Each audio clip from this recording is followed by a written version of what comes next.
and to the republic for which it stands, one nation under God, indivisible, with liberty and justice. Thank you. We do have a quorum. All 5 directors are present. President's report.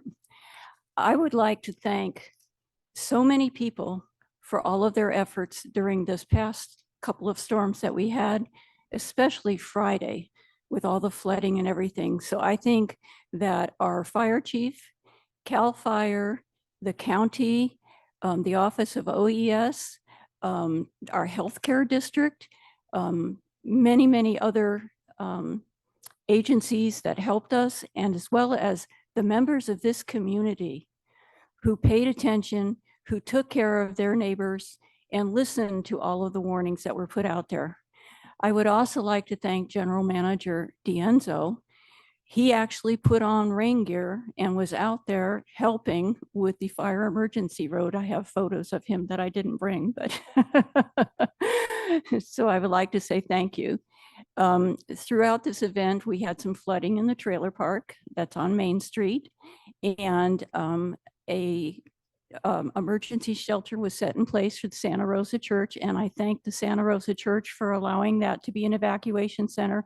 They also allowed it to be an incident command center.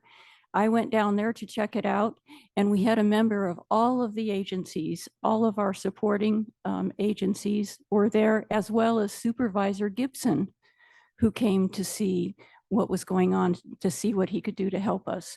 So I know that Director Thomas likes to have rounds of applause for people who have gone above and beyond the call of duty. So let's go ahead and do that.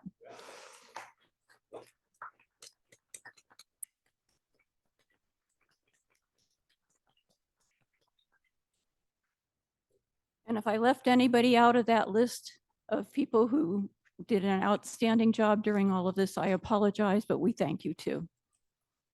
Okay, agenda review. Is there anything on the agenda that anybody wishes to pull or to change the order of? Seeing none. Okay. So next we have agenda item 2, which is the swearing in of our new fire engineer and safer firefighter.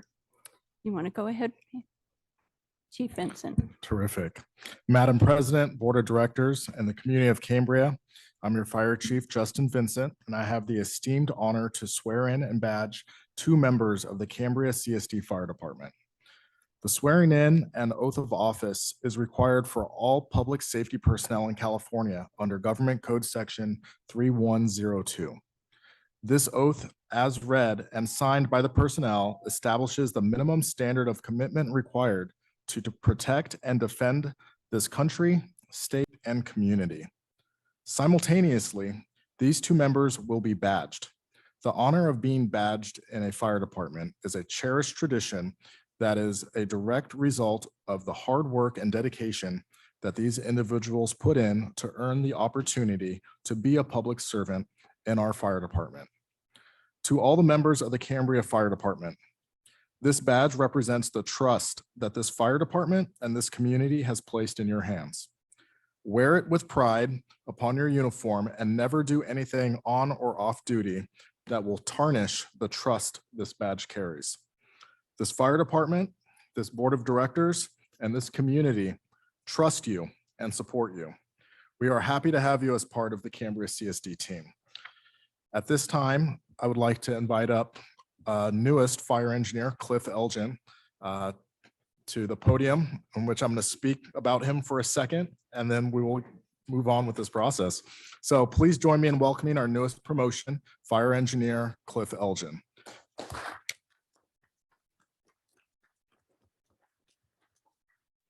Cliff Elgin started his career with CCSD as a reserve firefighter in October of 2020.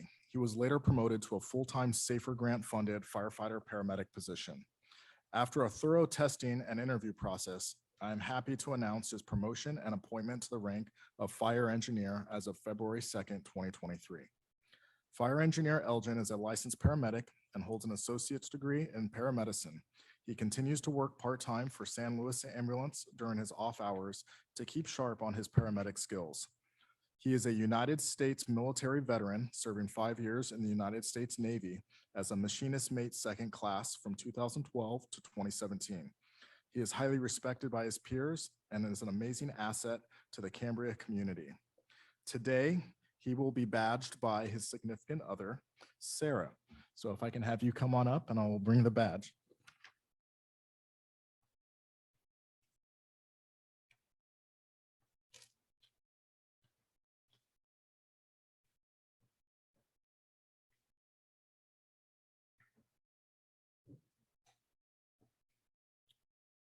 So I'm going to go ahead and present you this badge, and you have the esteemed honor to badge Cliff.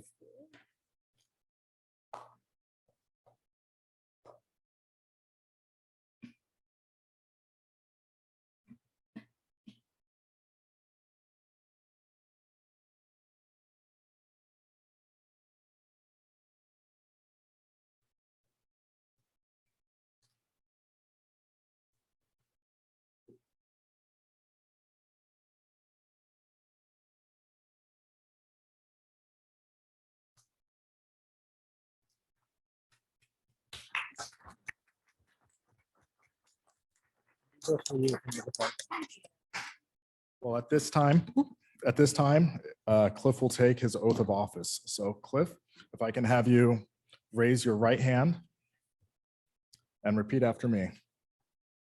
Can everybody see him? Perfect. You're doing great. I state your name in full. I, Clifford Elgin, Do solemnly swear do solemnly swear that I will support and defend I will support and defend the Constitution of the United States the Constitution of the United States and the Constitution of the State of California and the Constitution of the State of California against all enemies, against all enemies, foreign and domestic, foreign and domestic, that I will bear true faith and allegiance that I will bear true faith and allegiance to the Constitution to the Constitution of the United States of the United States and the Constitution and the Constitution of the State of California, of the State of California, that I take this obligation freely that I take this obligation freely without any mental reservation without any mental reservation or purpose of evasion, or purpose of evasion, and that I will and that I will well and faithfully well and faithfully discharge the duties discharge the duties upon which I'm about to enter. upon which I am about to enter. Congratulations, Engineer Elgin. Thank you. And Cliff stated he'd like to give a brief speech.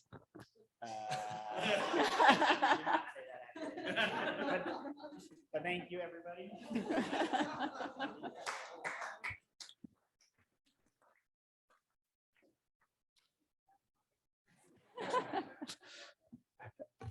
And at this time, I would like to welcome up our newest firefighter paramedic, Drew Canner. If you can please come forward.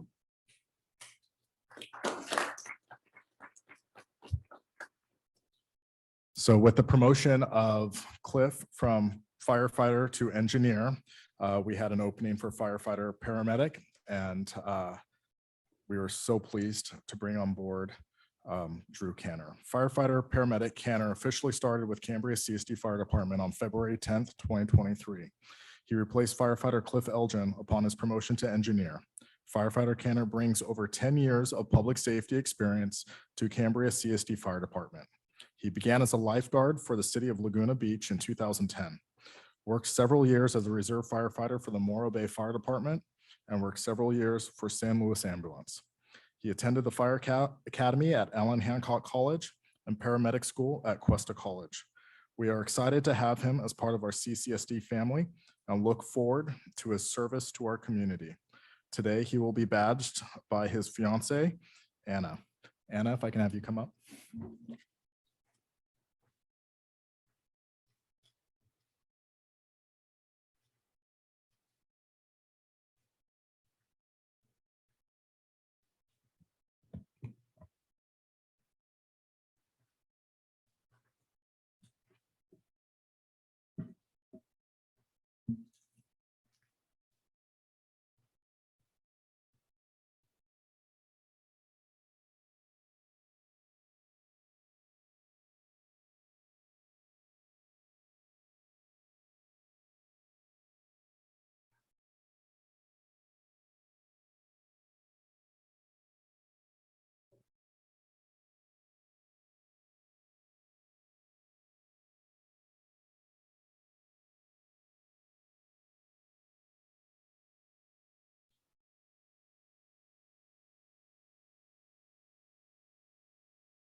And to Anna, welcome to the CCSD family. Here you go. All right, are you ready, Drew? Ready. All right. At this time, if I can have you raise your right hand and repeat after me. I state your name in full.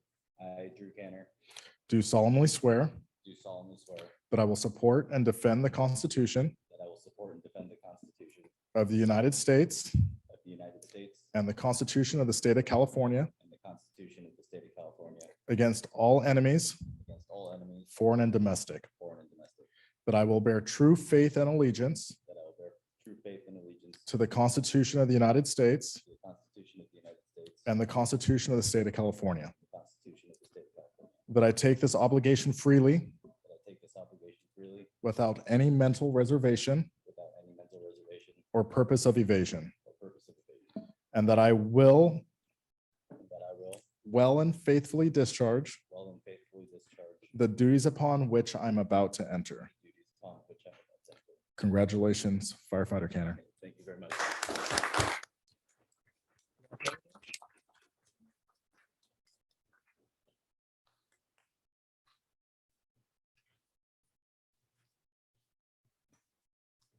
And Madam President, that concludes our ceremony. Thank you so very much for taking the time to honor these brave public servants.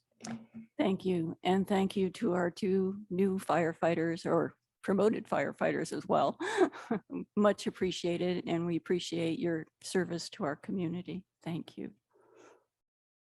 Okay, so we can move on to board member communications. Does anybody on the board have an announcement or would like to report briefly on his or her activities? I think Director Farmer has his hand up. Thank you, President Dean. I just wanted to pass on a couple of comments that were made last night at the NCAC meeting that I thought I might be of value to the rest of us in one fashion or another.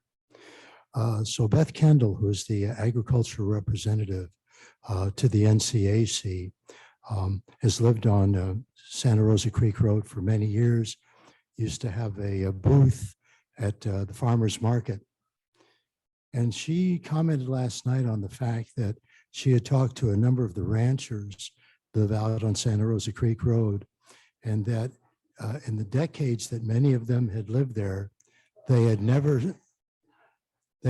seen rain and the resulting effects of Santa Rosa Creek overflowing and flooding and all the times that they've lived here. And that includes 1995, when just the town of Cambria had almost, I believe, 46 inches of rain and the West Village flooded. They said it was far worse than that. Also, in addition to what Beth said, Cecilia Montalvo, who is the healthcare district representative, and they both live out on Santa Rosa Creek Road. Those of us that have driven out there might remember, a couple of years ago when part of the road just east of the high school had washed out, and so you could just barely kind of get around there. Well, apparently the area that was repaired a few months back has washed out, and it's even worse now. So, and it's probably going to be maybe a year or more before that road is fixed. So I'm just bringing that up to, a number of us were inconvenienced, some of us in much worse fashion than others. But I just wanted to pass on the idea of maybe giving some positive thoughts to the folks that live out on Santa Rosa Creek Road that are probably going to be, having it kind of difficult for quite a while now in one fashion or another. So that's my comment. Thank you. Thank you, Director Farmer. Does anyone else have any comments that they wish to make? No, seeing none. Let's go ahead and move to public safety, which would be the Sheriff's Department report. Thank you, Madam President, members of the board, members of staff and the public. Let me first say congratulations to Engineer Elgin and Firefighter Canner. We at the Sheriff's Office look forward to working side by side with you in the future for the benefit of the community. For the February 2013 I'm sorry, 2023, February, we had 1 assault and battery call. We had 8 disturbances. 2 burglaries were reported. There were 8 thefts reported. 1 vandalism reported. No mail thefts and no phone scams. There were 10 suspicious circumstances. The deputies working in the area conducted 30 traffic enforcement stops. That would be vehicle stops, pedestrian stops, and bicycle stops. And there were 11 preventative patrol activities like extra patrol, patrol checks, and other preventative activities. I did have on my notes to mention the storm that came through on Friday the 10th. We did have an evacuation order of the East Village, Main Street, the area between Main Street and Santa Rosa Creek. Fortunately, after several hours, that water did recede, and then we did not have a repeat of that flooding this past Tuesday. However, I do understand that weather is returning for one more round next week, and hopefully we have a less impact than we did have on Friday the 10th. With that, I stand available for any questions. Thank you to you and the rest of the Sheriff's Department for all of the help that you gave us through this storm. I know that you were down there in that mobile home park when it was being evacuated down there in the water. And I know that you were at the Incident Command Center, and we appreciate everything the Sheriff's Department has done for us in this storm. Do any members of the board have any comments or questions for the Sheriff's Department? Excellent. Well, yes, Sheriff, I just wanted to ask you with regard to the 1 vandalism on the list here, is that regarding what happened here at our resources and infrastructure facility? That is that call. Yes. Okay, Vice President Yeah, Gray. thank you, President Dean. Yeah, I guess to follow up on that question, can you give us a little more detail about what is known, I guess, about anything, the current state of knowledge about what happened, and anything about the suspect that could be said? And So as you know, the suspect was eventually taken into custody up at Hearst Castle, and he is currently in custody, and he has a fairly lengthy list of charges associated with the vandalism of the CSD's property, the theft of the CSD vehicle, which was taken directly from the presence of a CSD employee, so that increased the severity of that. He has been charged with carjacking in that crime, and then he after leaving the area and being involved in a pursuit up to the castle, he committed several more felonies, and he's potentially looking at some very significant criminal consequences. But those proceedings are making their way through court now. Okay, are there any other questions from the board? No more questions. Okay, any public comment on the sheriff's report or any questions for the sheriff? Seeing none. Thank you. Karen, Yes. I do have a member of the public that wishes to speak via Zoom. Yeah, I'm sorry. I keep forgetting about Zoom. It's okay. Apologize. Tina ahead. Dickinson. Okay, Ms. Dickinson. Thank you, President Dean, and thank you, Deputy McDonald. I have a question about how this individual was able to access driving a truck from the district's yard up at the rodeo grounds. How was he able to drive a truck? How did he access the keys? And I am really concerned about the entire district. If it was this easy to get into a truck and drive it away, what about the remaining vehicles? How are they taken care of at the district. I think this needs to be investigated by the acting general manager because this is very troubling. I think there's more, I just have a hunch that there's more to this than has been revealed to us. And I think it needs to be investigated in all aspects of any vehicle that the district owns, operates, and is supposed to be kept under lock and key, I would have thought. Now, I understand that this truck must have been out there if there was an employee maybe working at the district, but we haven't really had a full and thorough report. And so I thank you for what you said this morning, or this afternoon, but I don't think it's enough. Thank you very much. Thank you, Ms. Dickinson. I don't know that Sheriff McDonald could answer all of those concerns, but if he does have a comment he'd like to make. Yeah, so the keys were kept on site at the location where the vehicle was taken.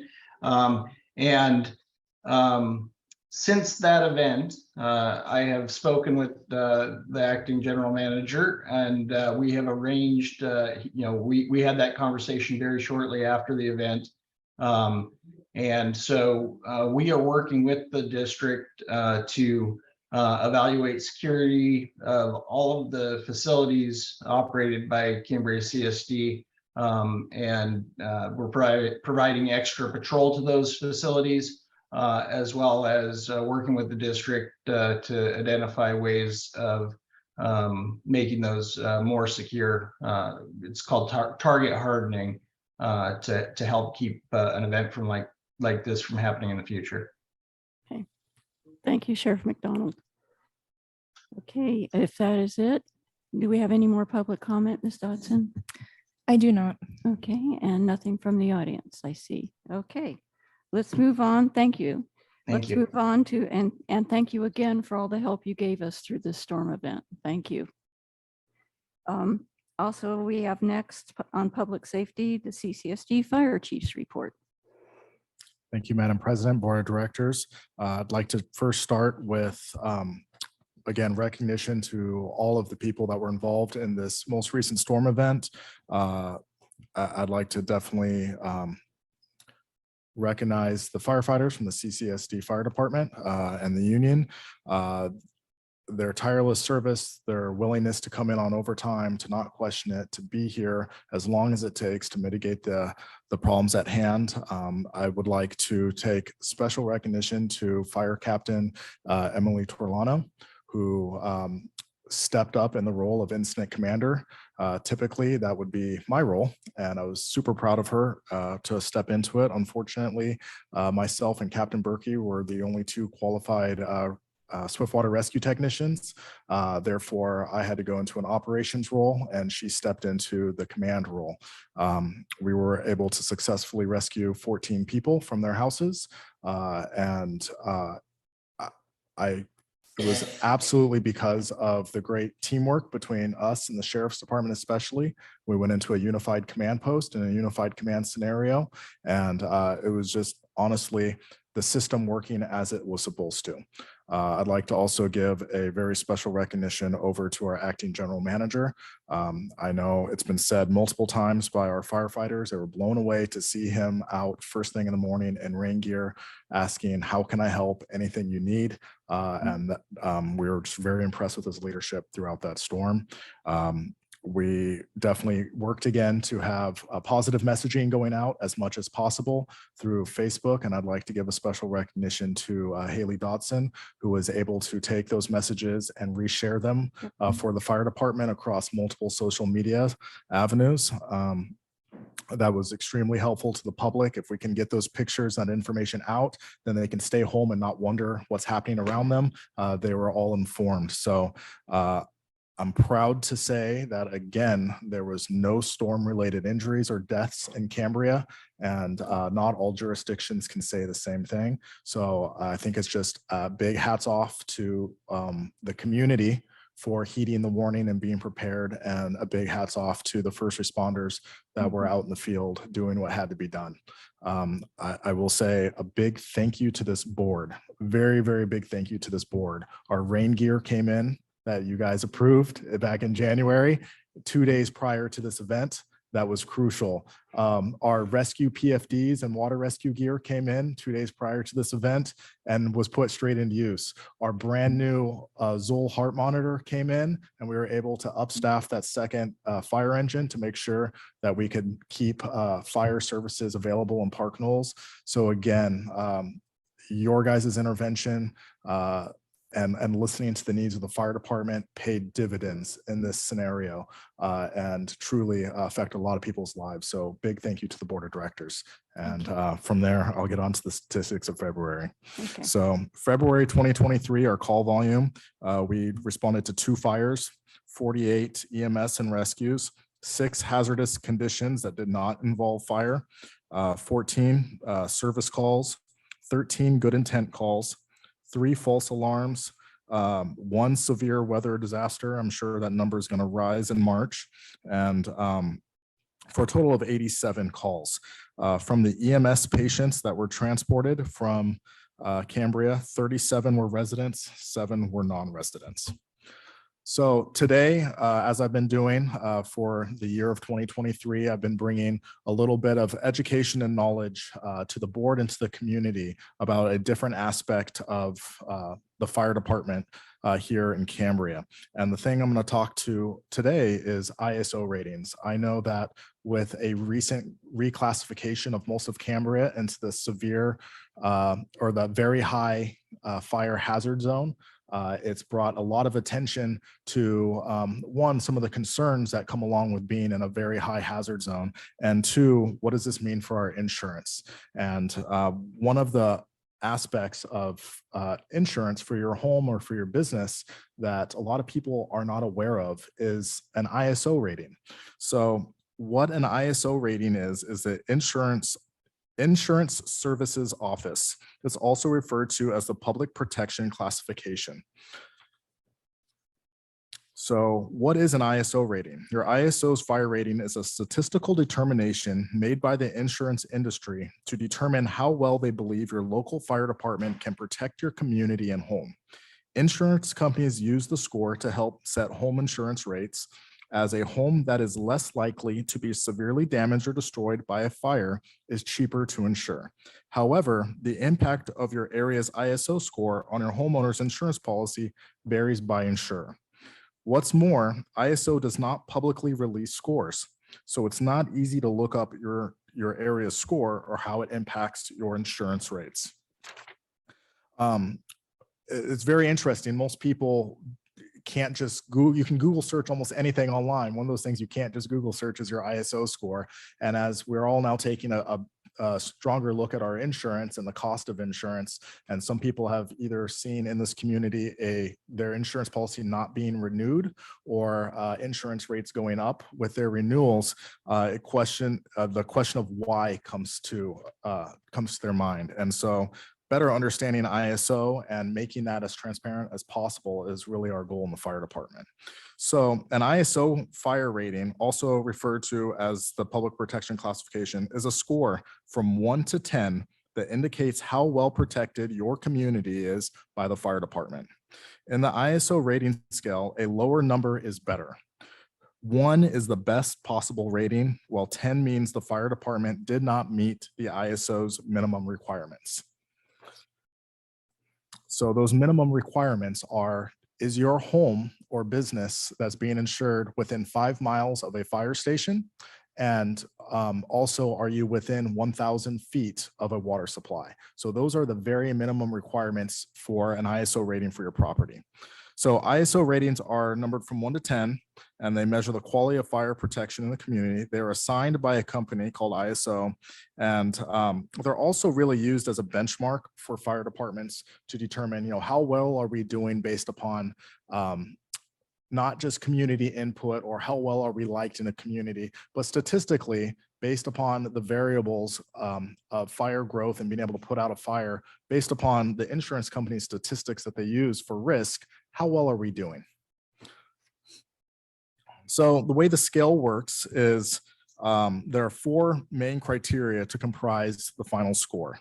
50% of the points accumulated comes from the quality of your local fire department.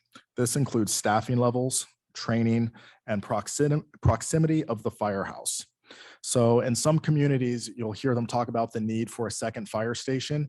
Usually that's because the community is expanding and there's now going to be homes that are going to be outside of that 5-mile area, which would now trigger the need for additional fire stations.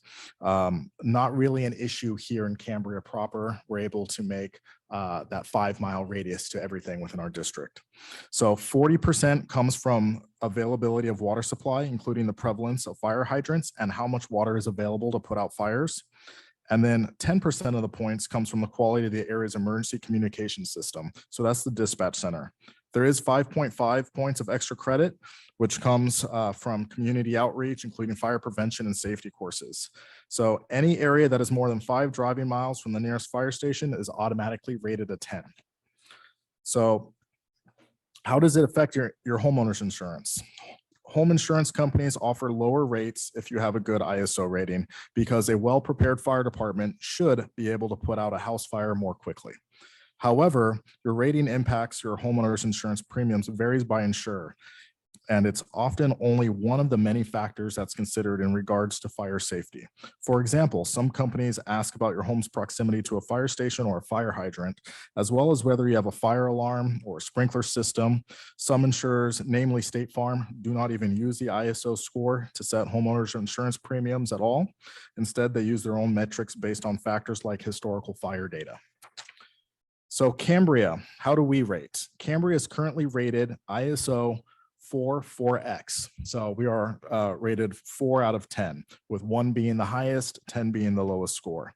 And that score is effective as of March 1, 2018, and is usually updated approximately every 5 to 7 years, closer to that 7-year mark. The first number is the class that applies to the properties within 5 road miles from the fire station and is within 1,000 feet of a water supply. The second number, being that X, applies to, or the second number, which includes an X, applies to properties that are still within 5 miles of the station, but beyond 1,000 feet of a fire hydrant. So how do we compare? The next logical question is, how do we compare against everybody around us? Are we on par? So some of your better staffed fire departments with training centers and some of the things that there are points for in this county. You have San Luis Obispo, 5 Cities Fire Authority. Those are 2x. So they're going to have the highest ratings in this county, meaning that their insurance scores will be a little less. It's commonly asked, what is the difference in what percent difference is it between a 2, a 3, or a 4? Typically, it's anywhere from 3 to 7% is the difference between each point value. So kind of keep that in the back of your mind when you're talking about how much higher insurance may or may not be from one jurisdiction to another. So Morro Bay is a 3, Paso Robles a 3, Atascadero is a 3, Pismo through the CAL FIRE contract is a 3, San Miguel CSD is a 3, Templeton is a 3, and then you have Cambria, which is at a 4, Los Osos is at a 4, Avila Beach is at a 4, San Margarita is at a 6, and CAL FIRE informed me from their fire marshal office that San Simeon, just due to their remote kind of location compared to where fire resources are stored, is actually at that 10. So their insurance levels are definitely higher because their CSD does not have its own fire department to provide for their area. So, but we are currently at a 4 as you compare across the county. So the next slide there kind of talks about where we're being graded. When you look at the points that we got, we earned 29.15 points out of 50 for our fire department. A lot of that came down to the lack of a training center anywhere for our firefighters to train, and it came down to our staffing model as to having an appropriate staffing model to be able to get 2 of our fire engines to a fire to ensure that we're getting at least 3,000 gallons per minute within the first 8 minutes of dispatch to a fire incident. And so with our current staffing model, it's set up that we were able to get one staff fire engine there, but not two. So we did get dinged on some points there. When it comes to water supply, 32.39 out of 40, which is actually pretty good when you do the math.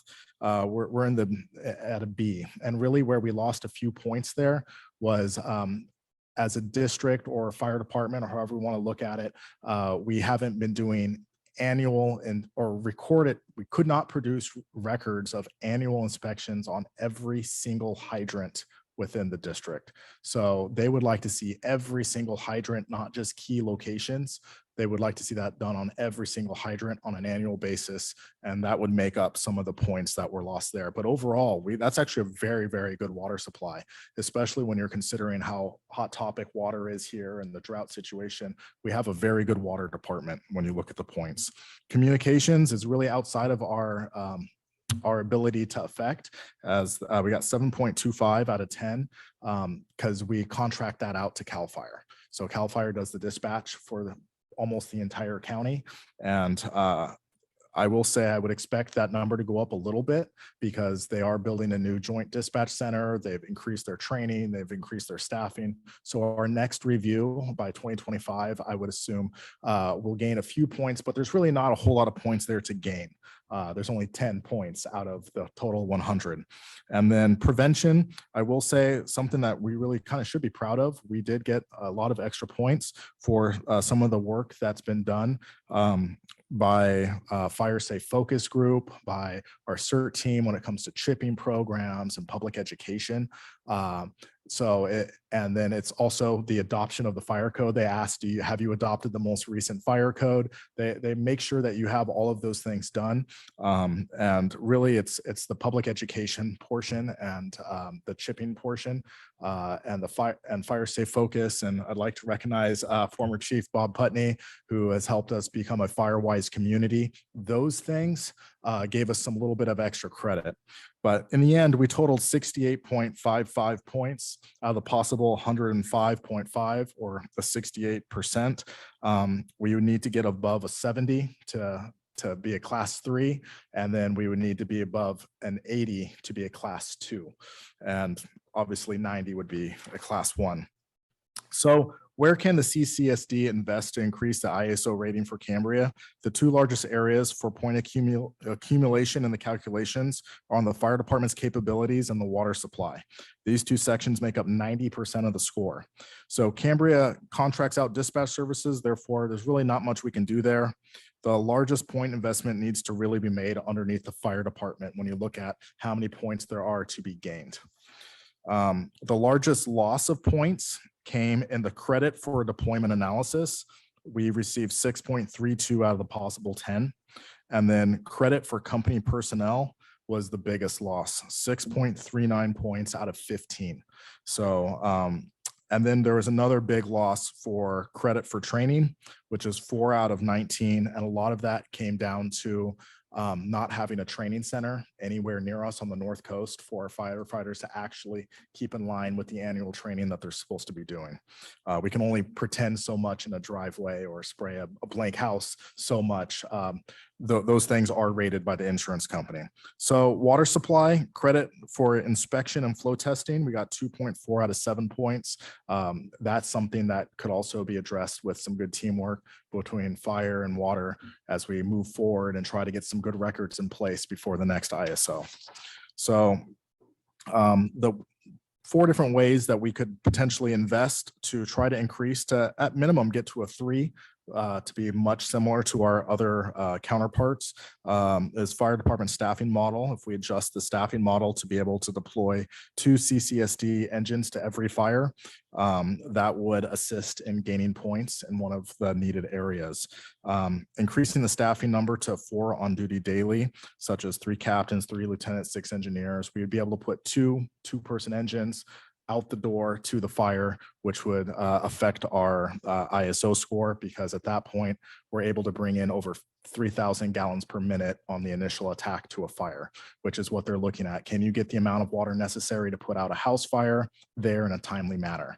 So And then building a training site for the fire department. We just took a very massive hit on that because we don't have a training location. Have the water department conduct a record of annual flow tests on all hydrants in the district. Either whether it's water department or it's contracted back to us or the fire department, just somebody has to take a look at every hydrant on an annual basis to make sure everyone is recorded with a flow test. And that would get us a couple extra points. That would get us very close to being a 3 as well. So some steps to increase chances of being insurable, as well as lowering insurance costs. CSD should continue to invest in staffing, equipment, and training for the fire department to raise the ISO score for Cambria. We should continue working to stay a FireWise rated community. Again, Fire Safe Focus and former Chief Putney have done an amazing job on that for us. And then make adjustments to your property to ensure defensible space. Contact your insurance company. Ask what fire prevention steps you can take to lower your risk to your specific insurer. So whether that's defensible space, updating them with hydrant locations, if you have a sprinkler system in your house, detection system, alarms, each insurance company may look at that differently. So if you're struggling to find insurance or you're seeing that your insurance rate is going up, call them, ask them those specific questions to find out, are these things that they take into account? And if so, maybe they didn't take that into account before and would assist you in being able to lower your insurance or maintain your insurance. So for a full copy of the most current Cambria CSD Fire Department ISO report with detailed breakdowns and analysis from ISO, not us, please visit the Fire Department's website. And the link is shown in the agenda packet. If you go to the cambriacsd.org/ISO-rating, our full report is there for transparency purposes. Like I said, ISO does not provide this to the public, but we are free to do so. And so we've put that out there. We really encourage everybody to take a look and kind of see how the insurance company rates your fire department and the risks and maybe areas that we can kind of focus on so that we can make sure that we keep costs as low as possible for our community. And with that, it concludes my report. I'm open to any questions. Thank you, Chief Vincent. Director Scott. Yeah, I just wanted to clarify, you said the last one was done in 2018. That is correct. Director Farmer. Thank you, President. Yes, Chief, it seemed like the concern that you have with regard to, upgrading the grade that the department gets is the lack of a training center. So is there a training center close by, perhaps in Morro Bay, or I would consider that close by that we could take advantage of to utilize what it is that they have to maybe upgrade ourselves? Is that possible? Absolutely. So Morro Bay does not have a training center. The closest training center is going to be off of Highway 1 at Cal Fire. Cal Fire has one, but that's pretty far outside our area, and ISO does not consider that a local training center. So some departments, such as Templeton, has taken it upon themselves to get some cargo containers, kind of put them together on a piece of land and set that up in a way that can be utilized as a training center. And that was key for them getting from that 4 to 3. But there just isn't anything around here that would allow us to call a training center that they can do active live fire burning. The only closest location would be with Cal Fire's headquarters, which is basically San Luis Obispo. So let me just ask you one more thing with regard to our fire department developing a training center. How much area would you need, and could you give like a rough estimate of how much that would cost? Absolutely. So and looking at the breakdown of point systems, for maximum points, you would have to be able to, when it comes to the training center, for maximum points, they want to see 2 acres with a 3-story training tower with at least 1 burn room available in there. That is maximum points. Now, I don't think we really need to strive for maximum points here. Just getting some points is great, but the other part is getting the training for the firefighters is wonderful. A 2-story, much smaller training tower would be sufficient on a smaller area of land. These would tend to range depend if they're professionally built, around $300,000 to $600,000 is about the cost. And a lot of that goes into, is this going to be a propane fed fire in there? Is it going to be a wood burning fire in there? You know, what fuel is being used for the fire training scenarios? Really depends on how that facility is built. But honestly, most of the cost comes into the environmental review, the property, and the concrete. The metal structure itself isn't the biggest part of it. But yeah, that is, yeah, you're looking anywhere between about 500 and 700,000 to out the door by the time you're done for a adequate training facility. All right, thank you, Chief. Thank you, Vice President Gray. No, thank you, President Dean. Yeah, Director Farmer was asking a lot of my questions. I was intrigued by this 15-point hit you got, which is huge on the lack of a training center. A couple more follow-up questions to his. You say that Templeton has done something, sounds like not quite what you're talking about with the 3-story structure and everything, but they've done something that works as a training center. Do you have any idea how they got rated for that? Yeah, I don't know what their total points were. It's actually, I went to go tour it, and it's actually a very nice, smaller C-train containers kind of stack. I will say one drawback we have here in Cambria is we are next to the water, and those C-trains, after you catch one on fire once, is going to be permanent rust, and that is not going to last in Cambria. It'll last in Templeton because they're not next to the ocean, but with ocean water, and when you heat up metal, it expands, contracts, and will immediately rust. And so that option may not be a great option for Cambria. We may be stuck with having to go with a brick and mortar style. So it's kind of hard for apples to apples because they're in a different geographical location. And the other question about location is how close does the center have to be to suffice? I don't actually know, and I'm not going to pretend to know. I just know that they weren't going to consider all the way in San Luis Obispo an adequate training center for the North Coast. Is there any possibility of working with CAL FIRE at their location or on state land to do something? I would say everything's on the table. And like I said, I'm just coming in here since November, taking a look at a report that was done prior to me being here and being able to find the areas that for most improvement. And I think that's definitely something that would be beneficial to every agency on the North Coast is some location to train. A joint training center. Yeah. And I'm not saying your firefighters aren't trained. So we pay the overtime to send them to other areas to get that training. But ISO wants to know, do you have a local place for your firefighters to be able to train on duty? And we do not. Thank you. Okay, Director Thomas. Thank you, President Dean. Another great presentation. And I want to thank you. I don't know if y'all noticed, but on slide 7, the description changed slightly in what the chief presented today from what was in our package, a little more clear. So thank you for that. On slide 10, thought it was interesting that wildfire risk has no impact on the ISO fire rating. Correct. That's a very interesting thing. This is a nationwide scoring system, and wildfire isn't something that maybe is an issue in New York. So that is definitely it's a very curious thing for us in California because that is such a big issue here. But insurance companies in California are looking at the severity zones set forth by CAL FIRE and the state of California. So the very high and high severity zones.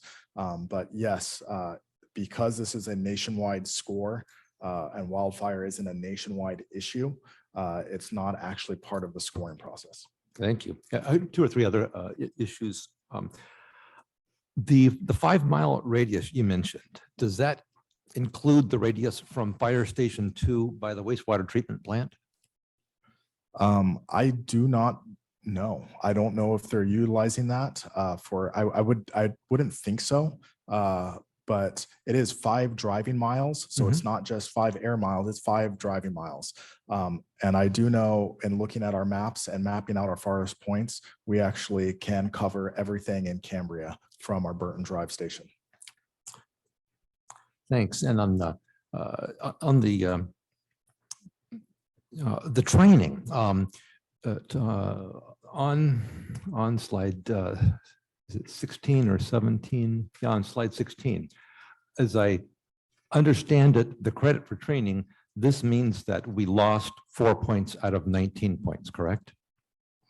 We were only awarded 4 out of the 19. Gotcha. So So we, as we lost 15 points. so as Director Gray pointed out, it was a 15-point loss. That's And and I would hope that our training points will go up. We have improved some of our in-house training that there is points for. So we've improved that. We've improved the way we're recording those.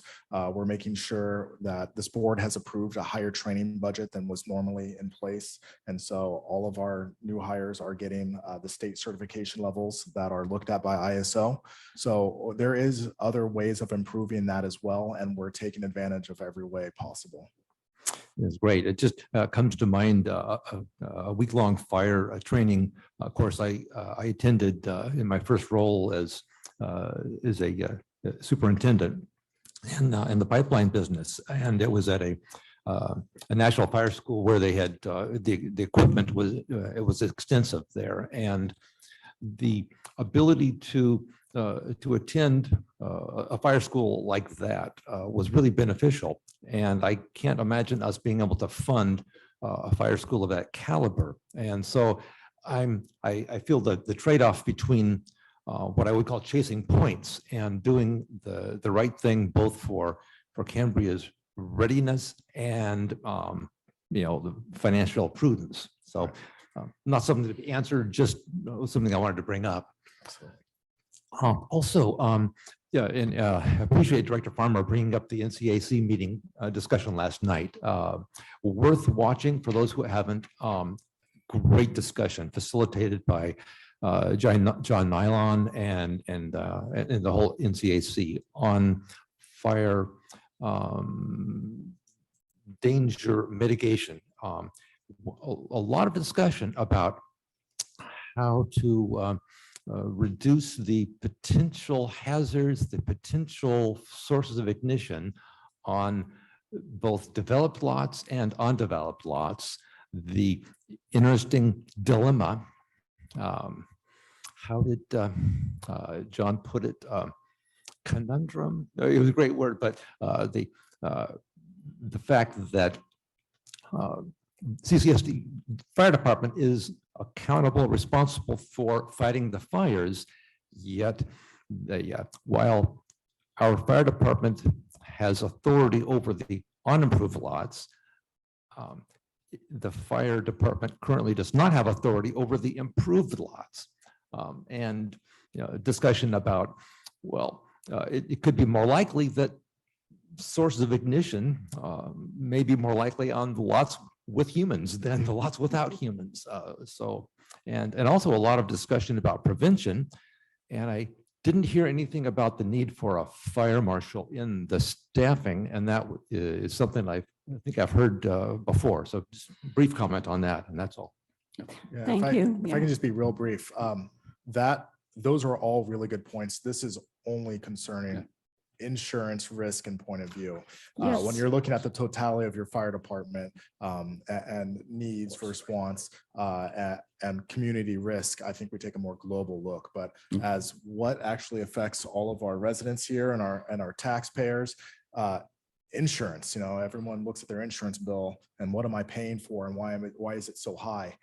This is just hopefully gives you a little more clarity. And again, I really encourage you to read the full 87-page report that is on our website to really be able to dive in and understand why is your insurance charging you so much. Yes, and that's what this discussion is about, is our insurance rating. And I think we're getting a little bit off track here, and we do have a long meeting. Director Farmer. Okay, I'll make this very quick. So we're very fortunate here in Cambria. We might have like 2-3 house fires at the most throughout the year.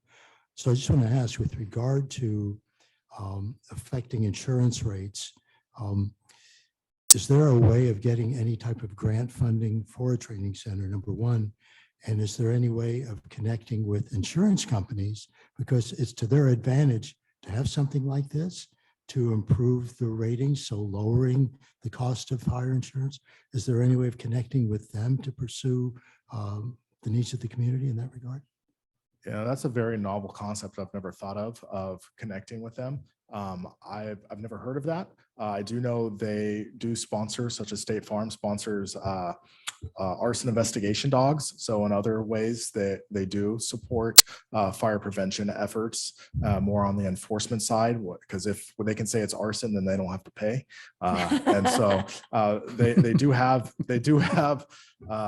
you know, a part of it, but there are grants that are from time to time out there, such as the AFG grant. It's usually not a high priority grant item and very hard to get funded, but it is something that could be looked into. And I do know in other areas, there's been money assigned from the state legislature. So I know Los Banos got 500,000 to put one because they had no training center in that area of the Central Valley. So it's not uncommon for money to come from the state legislature to help an area such as maybe the North Coast that is really lacking in some type of critical infrastructure that's a safety item. So definitely something for further discussion. Thank you. Director Scott. Yeah, I'll be real quick. Thank Thank you, Madam President. So how often do your staff need to be certified? So once they are officially certified, they are certified forever. Okay. But which is very good for point wise. But if they do promote into a new level, they need to be certified at that level. Okay. But we have to keep training records, and they want to see annual records of certain types of trainings that are occurring. One really quick Okay. question. I noticed that this data, this is pointed out, has been pointed out from March 2018. When does it get updated? The next update is due anytime between now and 2025. It's closer to that 7-year mark. So by 2025, and the process of updating is about a 6-month process. They come out here, they look at our equipment, they look at everything, they look at our files, and then it takes about another 90 days before we get our score. Okay, thank you.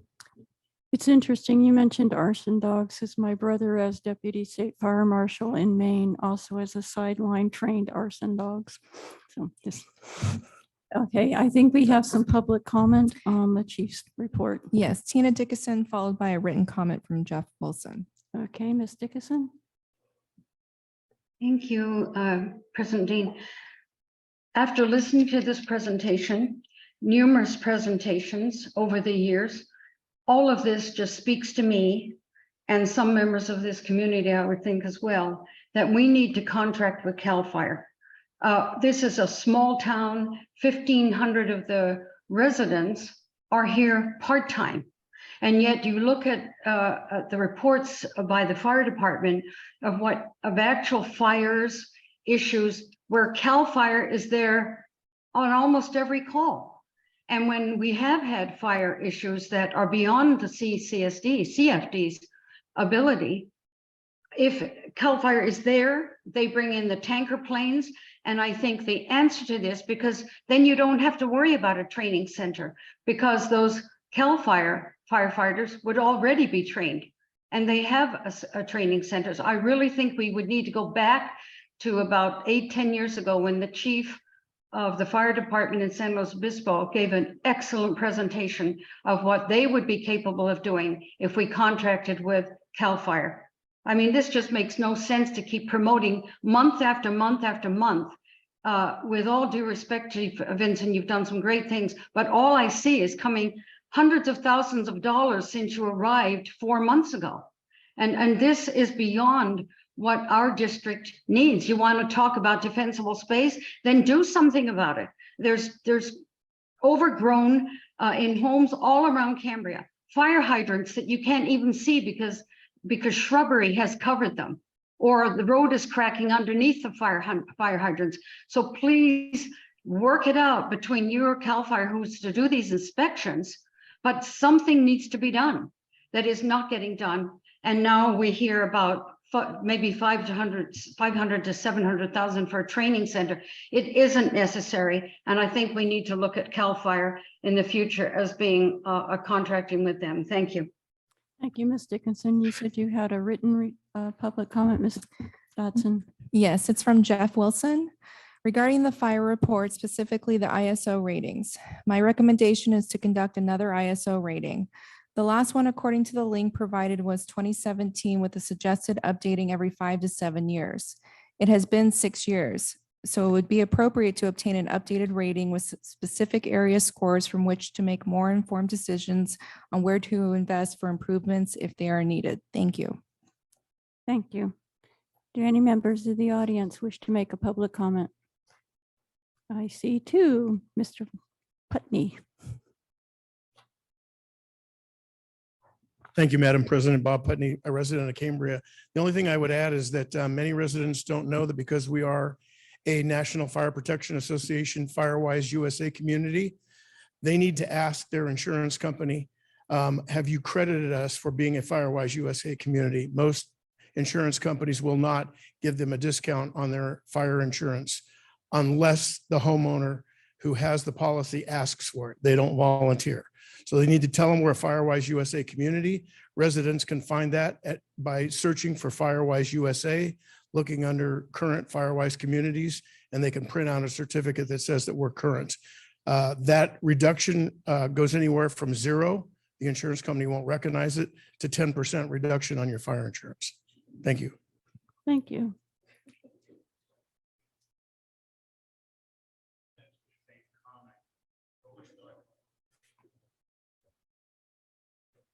I apologize.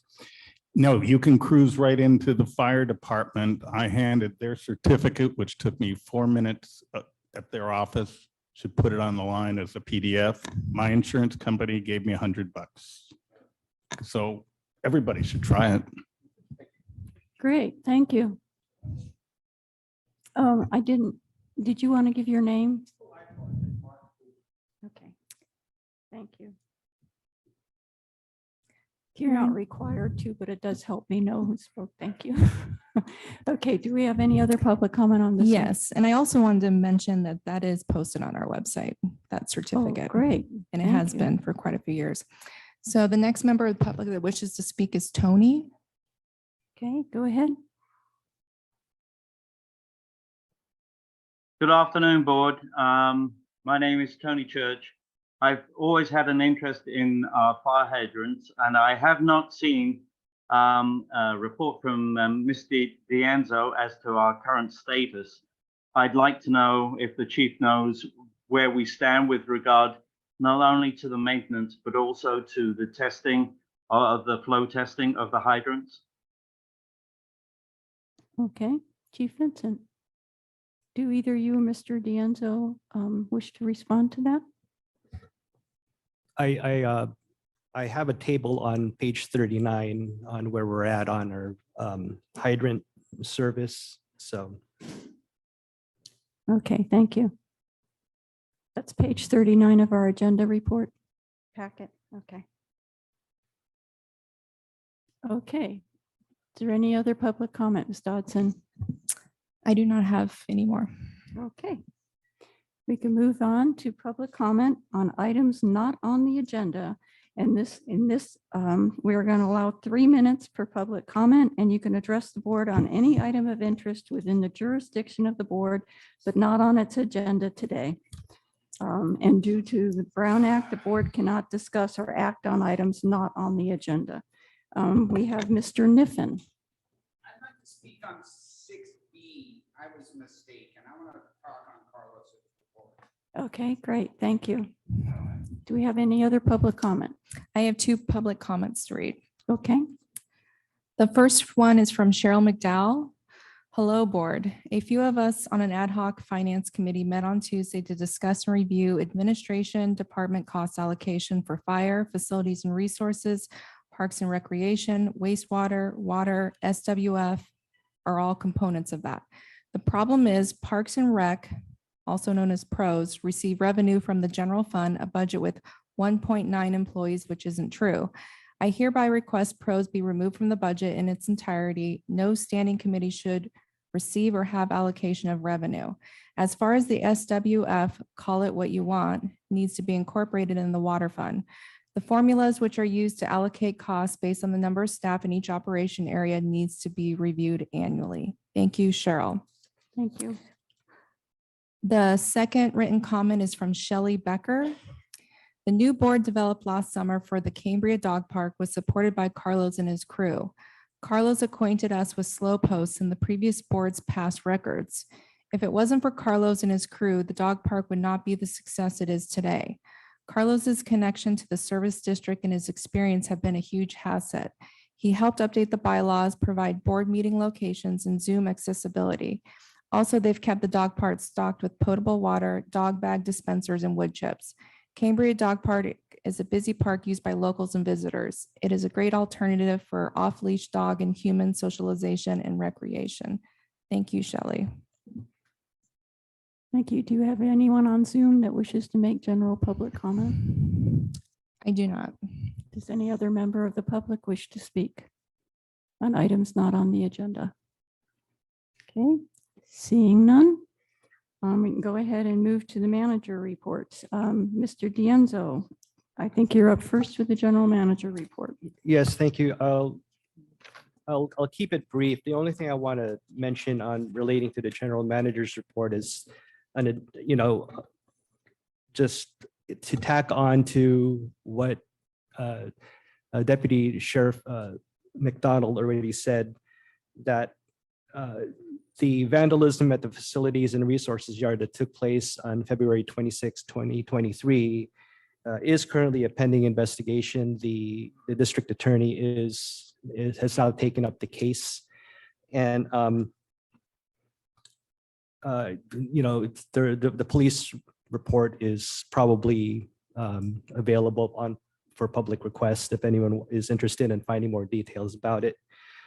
I also want to echo that, yes, we had a good conversation, myself and the sheriff's deputy, to evaluate our security at all our facilities. I will be touring with one of the deputies next week at all our facilities to evaluate how we can best enhance the security and what would be needed, if anything. But I'm sure that there's going to be a lot of good suggestions. And also, the other thing too is we will be giving the sheriffs a list of areas where we would ask for more patrols for our facilities. Some of them that are a little bit more vulnerable, that we would be asking them to do more patrols at those areas. Yeah, that's all I wanted to say. The report, I believe, is explanatory, but self-explanatory. But if you have any other questions, let me know. Okay, do anyone on the board have any questions for Mr. Dienzo? Director Farmer. I'll try to make this quick. So I noticed Mr. Dienzo, or acting general manager, pardon me, on page 22 down here on number 7, Ms. Dickinson, has asked some questions of the district with regard to the recent hauling of brine waste down to South County. And so I was just wondering, so how much did it cost? First off, how was the brine waste generated out of the WRF and over what period of time? How much did it cost to haul away that brine? And how much did it cost once the brine was taken to South County for it to be disposed of? Okay, Yes, Mr. so one of the ways that, let me step back a second. So as I mentioned, a few months ago, we had installed the reverse osmosis filters in the WRF because it was reaching the end of its life of storage, and we needed to be able to put it into service lest it be danger of fouling in storage. It's better that it be put into service and we can appropriately operate and maintain and keep it, in a regular operation schedule. And what I mean by operation, I mean in this case maintenance, because we're not really operating it. Also, whenever we do our tests, when we test those filters, brine is generated because we need to run it to the way that it's supposed to to test its limits, to be sure that it's in good working condition, and we need to run it and we generate brine because of it. The only thing that's different is, of course, we don't inject the water at the well field. We discharge the water over not the brine, but the discharge water into the percolation pond where it can be reused. So the amount of brine that was generated was over a period of, it was over several months. So as far as the cost of it is concerned, there were 2 trips. There were about 1,300 gallons per trip, and it was about $2,600 is how much it cost for us to be able to dispose of that brine. Again, it's very minimal because it was only for operations and maintenance purposes. So yeah, do you have any other questions relating to that? Did you have any more questions, Director Farmer? I'll pass on another question I wanted to ask on this. Thank you. Okay, I think, let me go to Vice President Gray and then I'll go to you, Yeah. Vice President Gray. Yeah, thank you, President Dean. Going back to the subject of the vandalism, I did have a question about whether we have just started the process with insurance, with going to the insurer, filing claims, or finding out what might be covered. And if we've had any sort of feedback from our insurer about our security. We obviously talked to the sheriff, but is there an issue with the insurer about whether our level of security has been adequate? And is there anything happening in that area, basically? The insurance claims have been filed, and right now it is in the investigation from the insurance company. I haven't heard anything lately relating to that. So. Okay, Director Scott. Yes, thank you, Madam President. And I'll remind you at the end of when we do future agenda requests, but I found Ms. Dickinson's request for the Dow Vineyards and Winery situation.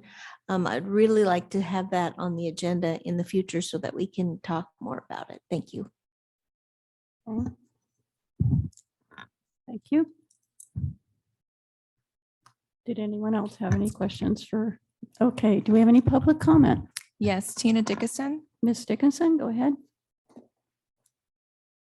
Thank you, President Dean.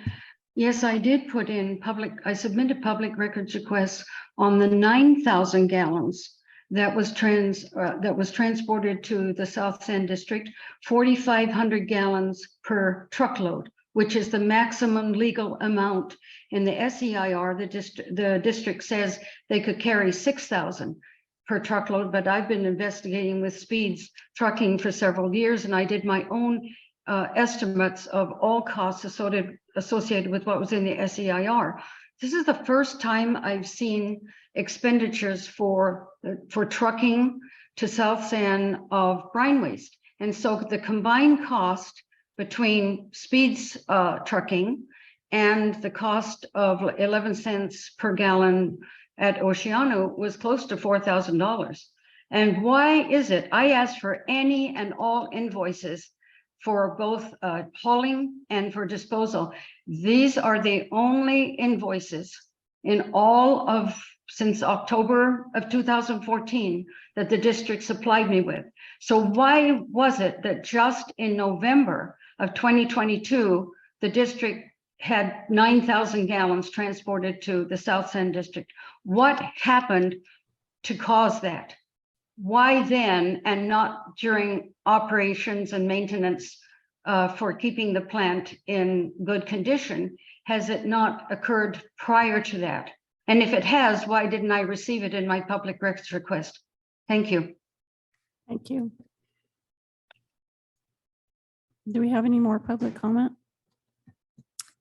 I do not. Okay, anybody in the audience? No? Mr. D'Anzo, do you want to respond to any of that? Well, I think I thought I responded by saying that we didn't generate brine until the recent months. Okay. We didn't have the RO filters on since the last few months. Okay, yeah. thank you. Okay, moving on to the facilities and resources report. Hi, good afternoon, everybody. Actually here at the Vets Hall. I wanted to provide my report through Zoom, and then if I could, I'll walk out there to the podium and answer any questions. I have a couple of videos. And last time I tried to share videos through Wi-Fi, they weren't coming out great. So I think if I do it through hardwire, they might come out a little better. I'll share my screen with you and I'll just go through my report. And if it does freeze, please let me know. I'm not going to be able to see anybody there. So just speak up and let me know if there's any issues. So one of the things I wanted to highlight from my report that you have in the packet is actually some of the great activities that are happening in our facilities and our buildings. And in particular, I wanted to highlight some of the activities that have been going on at the Vets Hall. We have had a lot of activities, a lot of events happening at the Vets Hall. It's great to see events, large events, small events happening here at this facility. We've had the Art and Wine Festival. We've had birthday parties, we've had quinceañeras, and we've had our weekly farmers market. It's great to see people out and about enjoying these events. Last month, we also had a great event here at the Vets Hall with the Cambria Film Festival, and the film festival and volunteers did a great job. A great show, well attended, a lot of success in that too. We've also been having some great activities out on the Fiscalini Ranch. We've had a couple of large groups of children come out from grammar school and high school. Our docents and volunteers were able to provide the children with nature walks so that the kids can learn more about the preserve, more about nature. They had a great time, and kudos to our volunteers that were able to provide that for the kids. Last month as well, our department assisted the water department in a couple of large projects or issues that they had. These slides are from the water department's tanks on Richard, and they had during one of the large windstorms, one of their large cypress trees uproot, and it actually went across somebody's front yard. It damaged some of their vehicles, and the water department called me about, the supervisor called me about 11 o'clock on that day. I met with him, and I quickly called one of our contractors who we work closely and have a great relationship with. They answered my call. They said they were on another big job at that moment, but they were going to break up their workforce and send people our way to start dealing with this tree. So within a couple of hours of me meeting with the supervisor for water, we had a crew out there working on the tree and trying to help the residents there with all the damage they had. Because of how big this tree was, we had to bring in a crane and some heavy equipment to remove that tree from that property. We were also able to assist the water department with another issue that they had on Sheffield. They had a large leak, and they were understaffed that day, so we were happy to assist them in repairing that leak on Sheffield Street. We've been having a lot of issues with trees ever since December. Again, a lot of storms have come our way. At this point, we're at about 130 trees that we have dealt with since December, both on the Fiscalini Ranch and on our open space properties. The largest workload is coming our way. We've been able to get these trees down, secured, but the largest work is going to happen in a couple of months when we have to clean up all these trees from our our open space properties. I wish that was the worst of it all, but I do want to share with the public and the board what happened on Friday at our facility with the large storm that came in. So these pictures here are pictures of our facility on Friday morning. You can see the top picture is our facility at the highest point when it got flooded, overtaken by the creek. You can see that our one of our trash cans, dumpsters, is being washed away. On the right-hand side, you see one of our buildings actually was lifted and put on its side from the current that came in through our facility. We lost fencing on the back and front, and a lot of debris started to come into our facility. So we showed up at about 7 o'clock. The water had come up at about 7:30 to the back of our building, and at about 9:30, 9:45, the pictures that you see on the top and left, that's what it looked like in about an hour and a half. The bottom pictures are inside of our facility. Those pictures were taken right before we secured the bay doors to stop any items from coming out from our facility and before we exited the building. This is video of our facility of the creek going through it.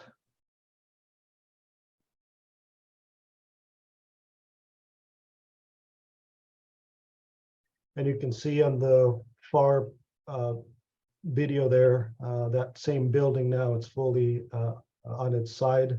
You can see that we have lost a lot of the fencing, and a lot of debris is starting to come into our facility. This next picture, the next video here is of the front of our facility through the front gates as you come in. This metal roof is actually a carport that we utilize to store some of the homeless encampment items that we would store during those cleanups. It has collapsed from the creek and is laying actually on top of the fuel station at our facility.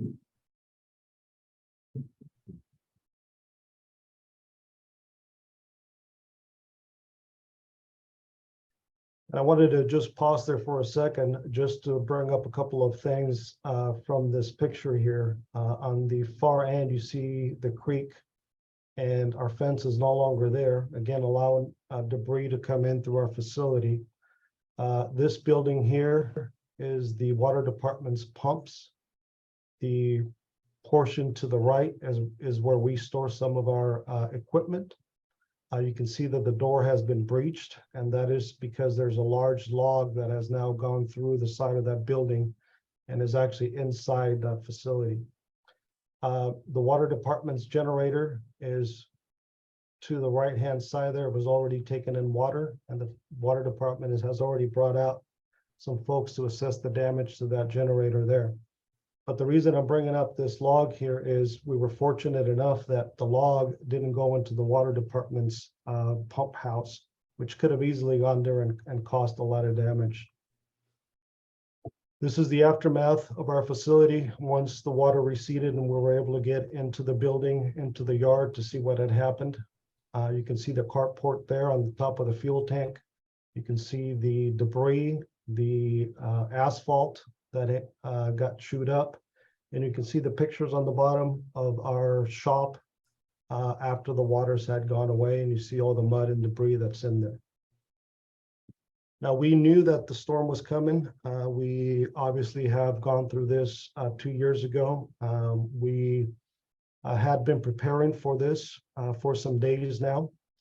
You can see on the bottom pictures here, bottom right-hand picture, we had been preparing for this, like I said, for a while, a couple of days. So my staff and I had broken down our offices. We had stored all of our computers, printers, screens, documents on higher ground to save those.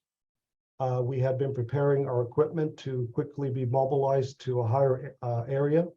And so you see that we moved all of our tractors, chippers, trailers away from the yard. and all of our smaller tools, chainsaws, pole saws that were all placed on higher ground. We did not lose any trucks, trailers, tractors, or major equipment, and we did not lose any office important supplies, documents, because we were prepared for that. Obviously, with so much water that came in, we did lose some of our desks, some of our workbenches, and obviously a lot of debris and mud that came into our offices. I wanted to highlight these two pictures here because this is something that happened that I had to ask my staff after we talked about the whole incident, what had occurred. So on the right-hand side picture here, you see that our trash can is being washed away by the creek. There's a lot of water and debris already starting to come in. This is the point where we were across the street by the parking lot, and we had abandoned the facility since we couldn't get back in there because of the current.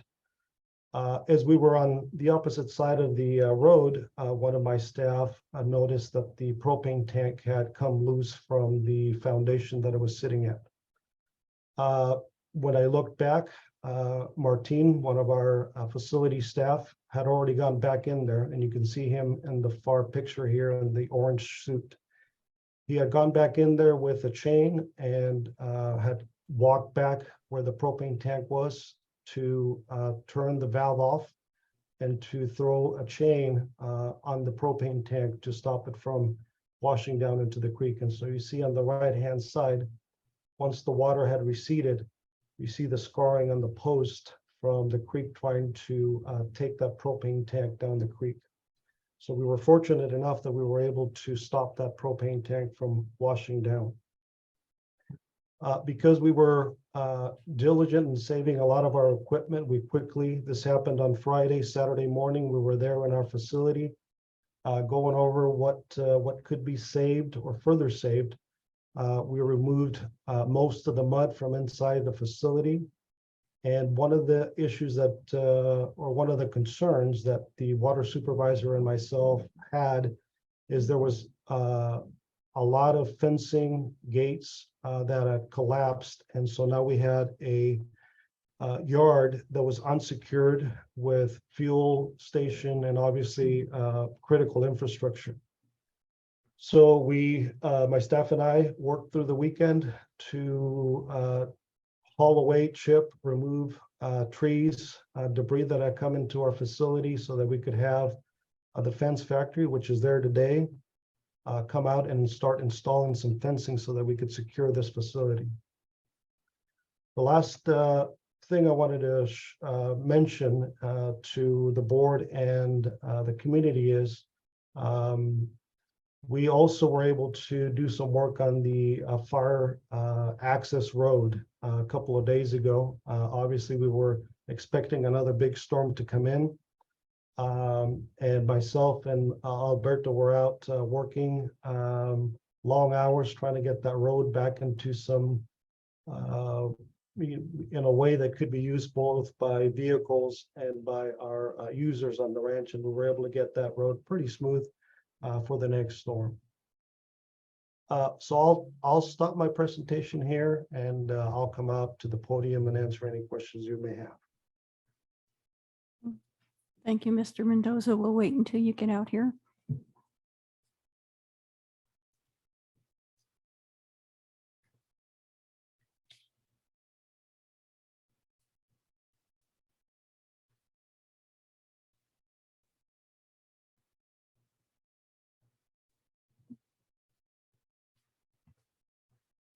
Okay, thank you.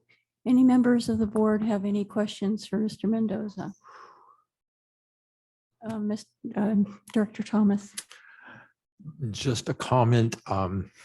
It just brings to mind some of the Clint Eastwood, Bruce Willis movies where a disaster has occurred and the next day folks ask, well, what happened? And briefly, they explain what happened and just get back to work. Thank you for that. And as you mentioned, deja vu 2 years ago, and has got to get us thinking about moving the facility that you work in to the higher ground. Not far away, there's some higher ground that you were taking pictures from. So I think I hope we'll be discussing that soon. And thank you. Vice President Gray. Yeah, thank you. I'd like to second what Dr. Thomas said about the hard work under incredibly trying circumstances you guys have been doing. I did have a question. Yeah, the thought that too about where the high ground is, because you were taking pictures from, it looked like where the flood line, where the floodwaters ended. If you could describe on that site what that area was. Was that the parking lot, or was it in area like around the dog park? Where was that exactly? That stayed dry. Yeah, so the area that actually stayed dry was if you have driven out there and you see where the sand pile is for the public. So from that point to all the way to the dog park, that whole area stayed dry.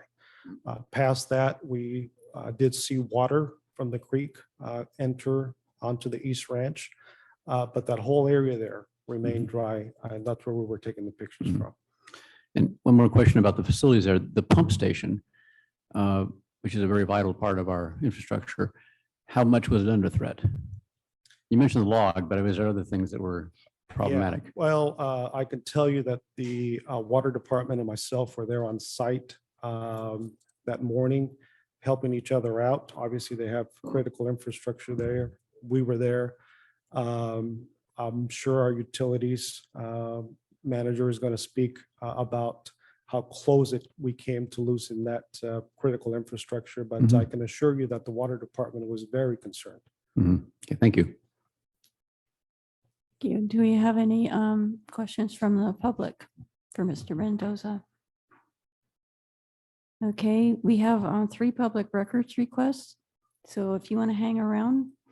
Okay, the first one is from Mr. Niffen. I'm sure that my comments, Steve Niffen from the public, my comments will ditto both Julie and Kitty's also. But I just rise in support of Carlos being here a long time and seeing what he does. His main flaw is he's too soft-spoken, and he should be more hyperbolic about his condition. He does a lot that we don't see all the time. I had the pleasure of wandering around in the rain at 8 o'clock in the morning on Friday and watching him in his role. And if we've got to move it, then we've got to move it. And where we're going to move it, I don't know. I was just sitting here saying, oh, can we put Chief Vincent's training center where the water department is? Can it flood every few years and we'll build it there? But anyway, we've got things to do. And I just rise in 100% support of Carlos. Thank you. Thank you. Thank you. Ms. Connolly.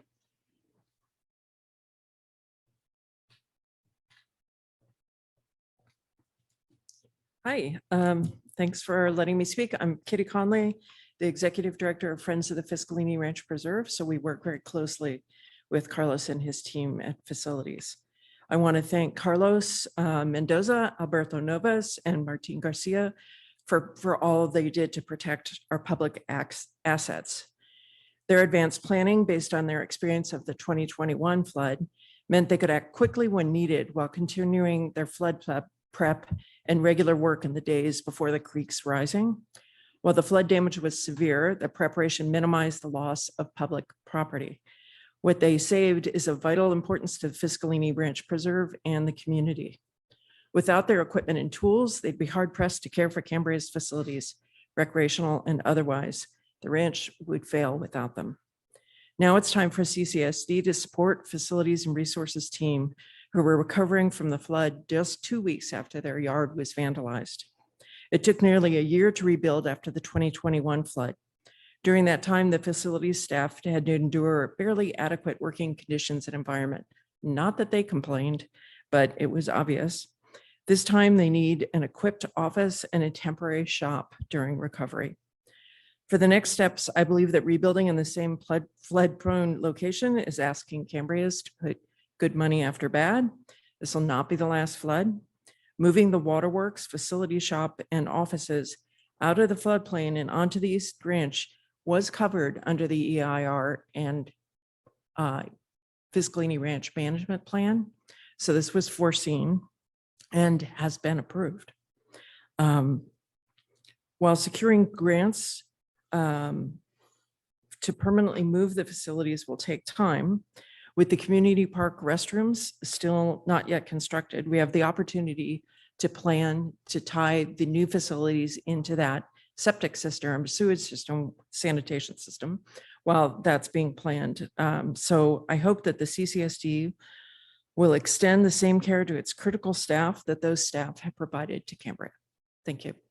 Thank you. Ms. Amadei.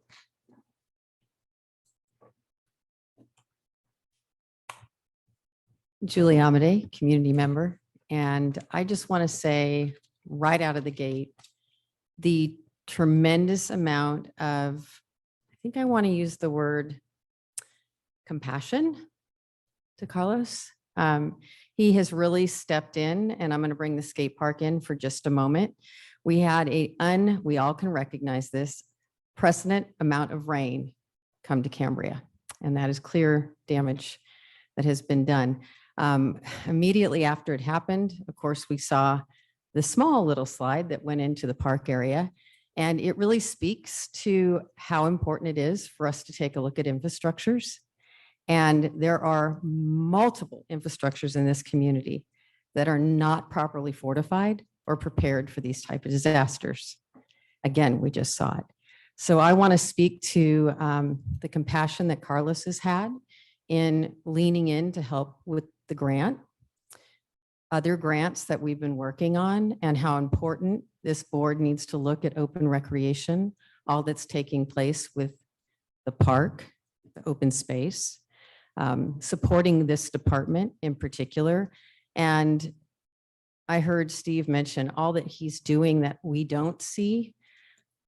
The board has also tasked him to help with grants. And I've heard the board say, we need grants. Let's go after grants. Somebody's got to write the grants. I'm helping. I'm leaning in. Kitty has said she'll help lean in. Carlos has said he'll help lean in. But it takes time to do those things. And I'm just here to say, I feel like he needs to be properly supported. And that comes from not just Kitty, myself, Ray, and Carlos himself. So it's a tremendous amount of damage. I'm also going to say to throw good money into a bad equation doesn't make sense to me. But I also want to backtrack just a moment. Social media and their platforms are extremely powerful. We took a tremendous amount of community input on Nextdoor a couple of days after the storm in regards to the skate park. And we tried to do a very, very good job with making sure that the community had accurate information and reminding them that safety, our public concerns are the top of mind. So again, I'm here in support of this department. Thank you. Thank you. Do we have any, let me finish taking public comment. I'm going to finish taking, okay. Do we have more public comment? I have 2 people via Zoom and I have 1 public comment to read. The first person that wishes to speak is Tina Dickinson. Okay, go ahead, Ms. Dickinson.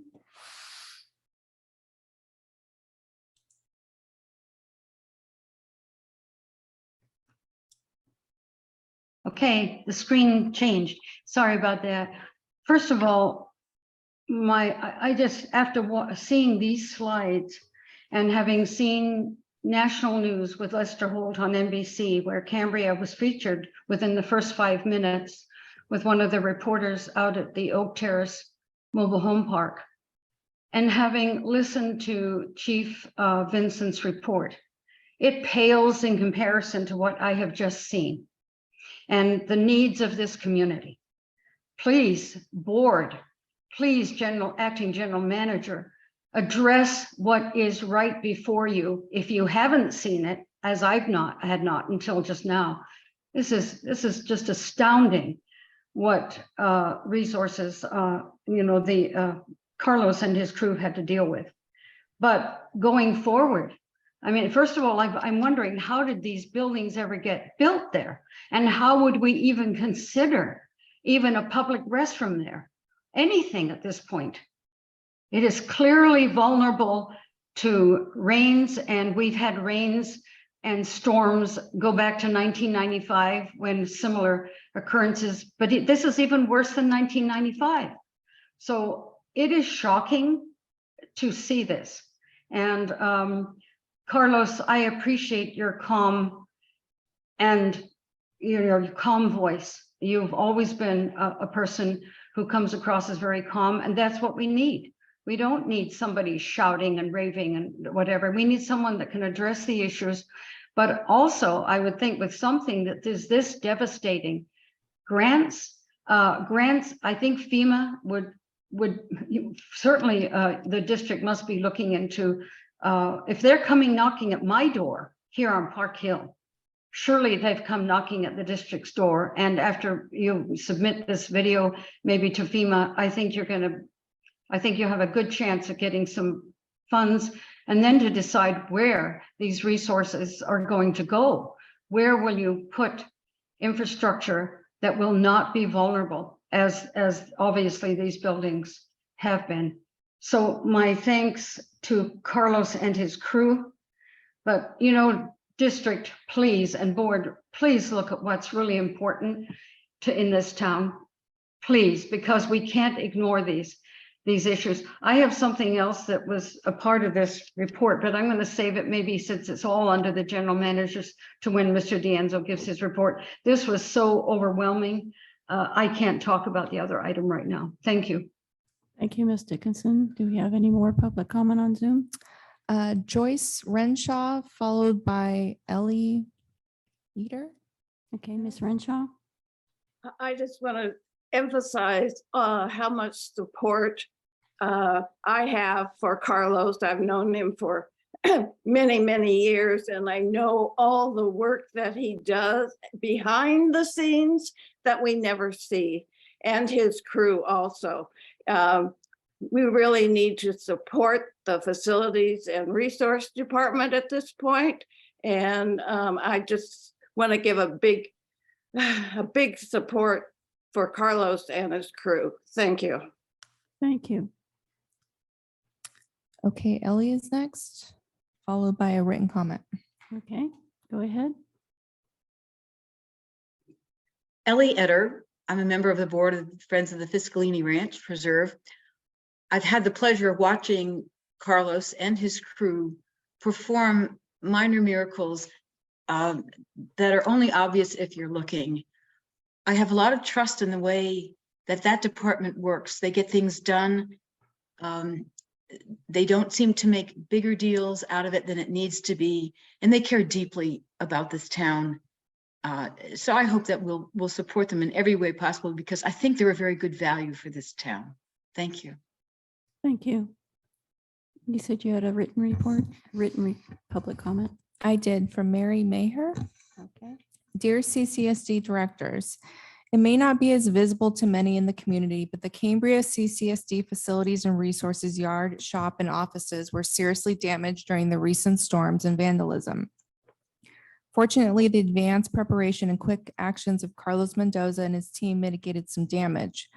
Carlos and his organization provide vital support to our community. Please act quickly to find a permanent home for their offices, shop, and yard away from the creek so they can focus their time and energy serving the community. Please also put a plan in place to relocate or strengthen the protection for Cambria's critical infrastructure that is currently near the creek. We may not be so lucky to avoid a disaster during the next storm. Thank you, Mary Maher. Thank you. Is anybody else out in the audience wish to speak? Seeing none, did anyone else on the board have something else they wanted to say? Director Farmer? I just want to quickly say that the support that Carlos has just gotten from members of the community, whether you're in person or speaking in Zoom, and referencing compassion, Carlos just seeing his actions with regard to the less fortunate in our community and the compassion and sensitivity and understanding he's shown to them, to me really highlights the quality of this individual standing in front of us, as well as his staff. And I really can't say any more than what everybody else has said, but I'm sure I speak for everybody on the board that we will make every effort possible that whatever it is that you need, Carlos, we're there for you. And there's no way words can really acknowledge the value that you and so many of the staff provide to this community. So thank you so much. Thank you. Director Thomas? Thank you, President Dean. Yeah, and echoing that, just two comments. Working with you and your crew as a volunteer for the last several years, the leadership, the knowledge, Fiscalini Ranch Preserve, our open spaces, Carlos and the crew. Hard to separate. Also, as Director Farmer brought up, Beth Kendall mentioning at NCAC, the farmers up Santa Rosa Creek saying, never seen the creek this high, never seen it. And also reflecting that the upgrades that the county made not that many years ago had something to do with the floods not being worse here in town. But what I wanted to comment on is I think we're all becoming aware that the extremes are getting worse. The droughts are getting drier. The floods are getting deeper. We know global warming is going to increase that variation. So don't know whether it's next year or 2 years, but we're going to see a flood that's higher. And unfortunately, we're going to see a drought that's worse than we saw 8 to 10 years ago. But so this is not something that we ought to wait to see. But thank you so much. Director Scott? I just want to say thanks. Just thanks. Thank you, Carlos. And you are the most calm person I have ever seen in the midst of disaster happening, both when I met you down at the yard during the vandalism event and all through this storm event. You're amazingly calm through all of this, and I wish I could always be as calm as you are. Supervisor Gibson came on Friday and did do a tour of the flooded areas and some of the things that were being damaged.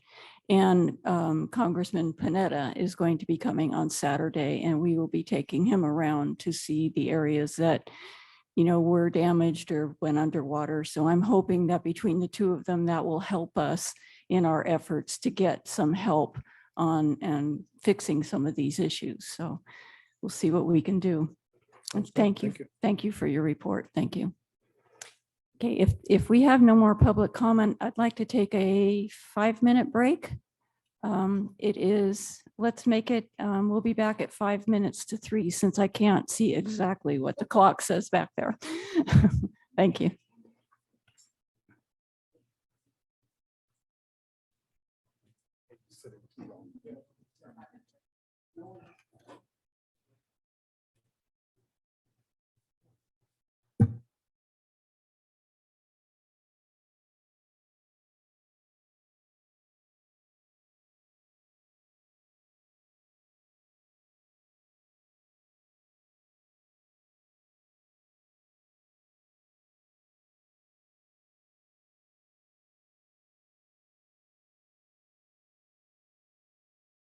Okay. If the board is ready. Oh, okay. Okay, we're ready to go. Next is the finance manager's report, Ms. Fritz. Thank you, President Dean. So my finance manager's report is highlighting activity for the month of February 2023. And I'd like to point out for the directors' meetings in compensation for the month of February, the table of numbers there has the third column. It seems to have gotten cut off, and it's supposed to say number of compensated meetings. So that information is there. And then the other thing I would like to highlight is in the restricted cash balances. Just to point out that you can see the Bank of New York Mellon has gone from the 12.1 million and it has reduced to approximately 10.4 million. And you will see that activity in the expense report, which is in agenda item 7A. And with that, I'll point out, we're still highlighting the low income household water assistance program. It is still very much active and we encourage any residents to take advantage of that program. Okay, thank you. Do any members of the board have any questions for Ms. Fritz? Director Thomas? The only question is, as I was looking at this, again, the cash balances, I was thinking of the analogy between the groundwater levels, which are reported in fairly detail with charts and trends over the years and the months, and the cash balance. I was thinking the cash balance is the lifeblood to our finances, just as San Simeon and Santa Rosa Basin aquifers are to our water system. And I was thinking there might be something to think about if we could have that trend like that, history and by month, because when I look at the numbers, it's like, what is the right number? And so. Okay, I'd like to remind the board that they're to direct their comments through me. Thank you. Director Scott? Yes. And I'm going to just piggyback a little bit on what Director Thomas just said. I went back to our old minutes or our old board packets and put in my own numbers, and that really helped me. So that would be really helpful. Okay, I think that the Finance Committee is going to be reviewing at a future date how they would like to see whatever changes are being requested on the finance expenditure reports and the other reports. Is that correct? Right. Yeah, I'll be bringing that up in future agenda items. Okay. Okay, great. So I believe these two comments will be addressed through the Finance Committee and then brought back to us. Okay. Does anyone else have any public comment on the expenditure report, the finance manager's report? Do you have any written comment, Ms. Dodson? I do not know. Any members of the audience? Well, the audience sure did disappear. Do we have any members of the audience who have any comments? No? Thank you, Ms. Fritz. Okay, moving on to the utilities report. Mr. D'Anzo. Yes, thank you, President Dean. I want to echo what everyone has said so far about all the efforts that our staff, your staff, and even our community in response to all of the storm incidences that have happened. Really, it was a disaster, and yet a lot of calm voices were expressed during the whole time. I also want to give special kudos to our water and wastewater guys.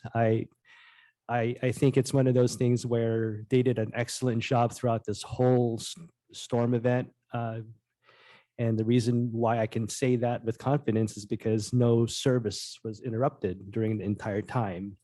I want to make mention that I want to give a few comments about the storm and just highlight a couple of things in the utilities report. So prior to the storm, our water and wastewater guys worked well to do the proper preparations in view of the storm. So for example, they made sure that all of the water tanks were full. So just in case if there was any kind of power outage or, where booster pumps were non-operational, that there could be some gravity flow, even though it would be reduced pressure at the time, there would still be some service provided during those times. They also took care to fuel up all of the generators in view of all of the potential power outages that were to take place. It was a good thing that there was minimal power outages. I understand there were some power outages in some parts of the community, but our facilities weren't affected as much. And after I said that to the board, we had a power outage go out at one of our lift stations. So, but it had a generator, so it was good. And I also wanted to mention I was able to get permission from state parks to help anchor the existing emergency bypass line that's out there in San Simeon Creek or in the San Simeon marsh. So we were able to anchor it a little bit. The storm still overpowered it, but yet I believe it helped bolster it a little bit. I also wanted to, one of the positive things I also got from this is we were able to get some good data points to help predict when flooding will occur in the future, because that was something that I wanted to get, and I was glad that we were able to photo tag it at certain times when water levels were at certain points, and what the stream gauges say during those times. And we were able to track that really well this time, and it would be able to help predict it. Even right when, for example, right when the water was hitting the rodeo grounds fence, we have a photo tag on that. And we also have another photo tag when it started overrunning the rodeo grounds. So just a summary of some of the things that were damaged. I'll mention it now, but I'll bring pictures at next month's report. But our Santa Rosa 3 well was severely damaged. It was inundated during the storm. The positive thing about that is that we weren't running Santa Rosa 3 during that time. So Santa Rosa 3 was overrun and severely damaged, but like I said, we weren't running it. The San Simeon Creek well field was also inundated, but I do want to reassure the public that we made an operational decision not to run the San Simeon well field prior to, like a day prior to, or like right before the storm started, and during when the storm, because we anticipated that we were not going to be able to access that area due to the inundation, and it happened as we predicted. But right now, but as soon as the waters receded, our staff was able to go out there, check it out, be sure that the analytics were running properly. Though there was some flooding, the water didn't destroy any of the analytics, didn't destroy any of the electronics, and more importantly, it didn't overpower the pumps. It didn't overflow. It didn't inundate the pumps, I should say, because that would have been a disaster. So, and also, as was already mentioned, the rodeo grounds was inundated with water, and our water booster station is a critical booster station there. It is something that we want to move out of that area. We have designs right now that we could use. We're wanting to, I think this time we'll be able to get FEMA grant money. There were reasons why we couldn't move forward with the project from 2021, which is when I wanted to move it. Then we just couldn't do it for various reasons. But if I wanted to title the book deal for this, is that we were 2 inches from disaster, because if the water had risen another couple of inches, it would have started getting into the pumps, into that booster station, and that would be a critical issue, because that does provide pressure to a large part of the community there in Lodge Hill. So I do want to say that, it's true what everyone is saying. I agree what everyone is saying. It's not like we all here haven't seen this before. It's just that particular well is in in a flood zone. And we do have designs to move it up in a higher spot. I also want to say that so Windsor Bridge was overflowed, and it did cut off our wastewater plant access. So that did affect some of our, but at this point, we had already checked, done our checks, but we were still able to do maintenance during the storm within the wastewater plant. And that was also part of the thing too of our preparations, is when prior to the storms, we pumped down all of our effluent storage so that just in case there is overflow, so to speak, that we can direct it to these ponds so that there won't be a spill. Another bright note is that the Santa Rosa well number 4 performed well during this time, and it was able to supplement and supply all the water that we needed because we had already topped off all of the tanks prior to.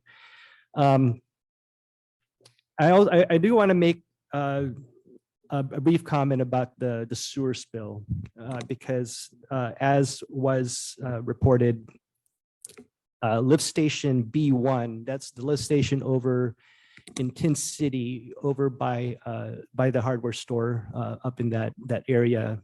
And it's very close to the creek. It is one of those projects that we identified in our infrastructure upgrade. But unfortunately, it was one of those projects that had to be cut because we didn't have enough money to do that. The higher priority was the wastewater plant. But it is something that I'm hoping that now with the storm, with this identified issue, we've had flooding in that area before. We're hoping that we can get grant money to move that project forward, and I believe we could.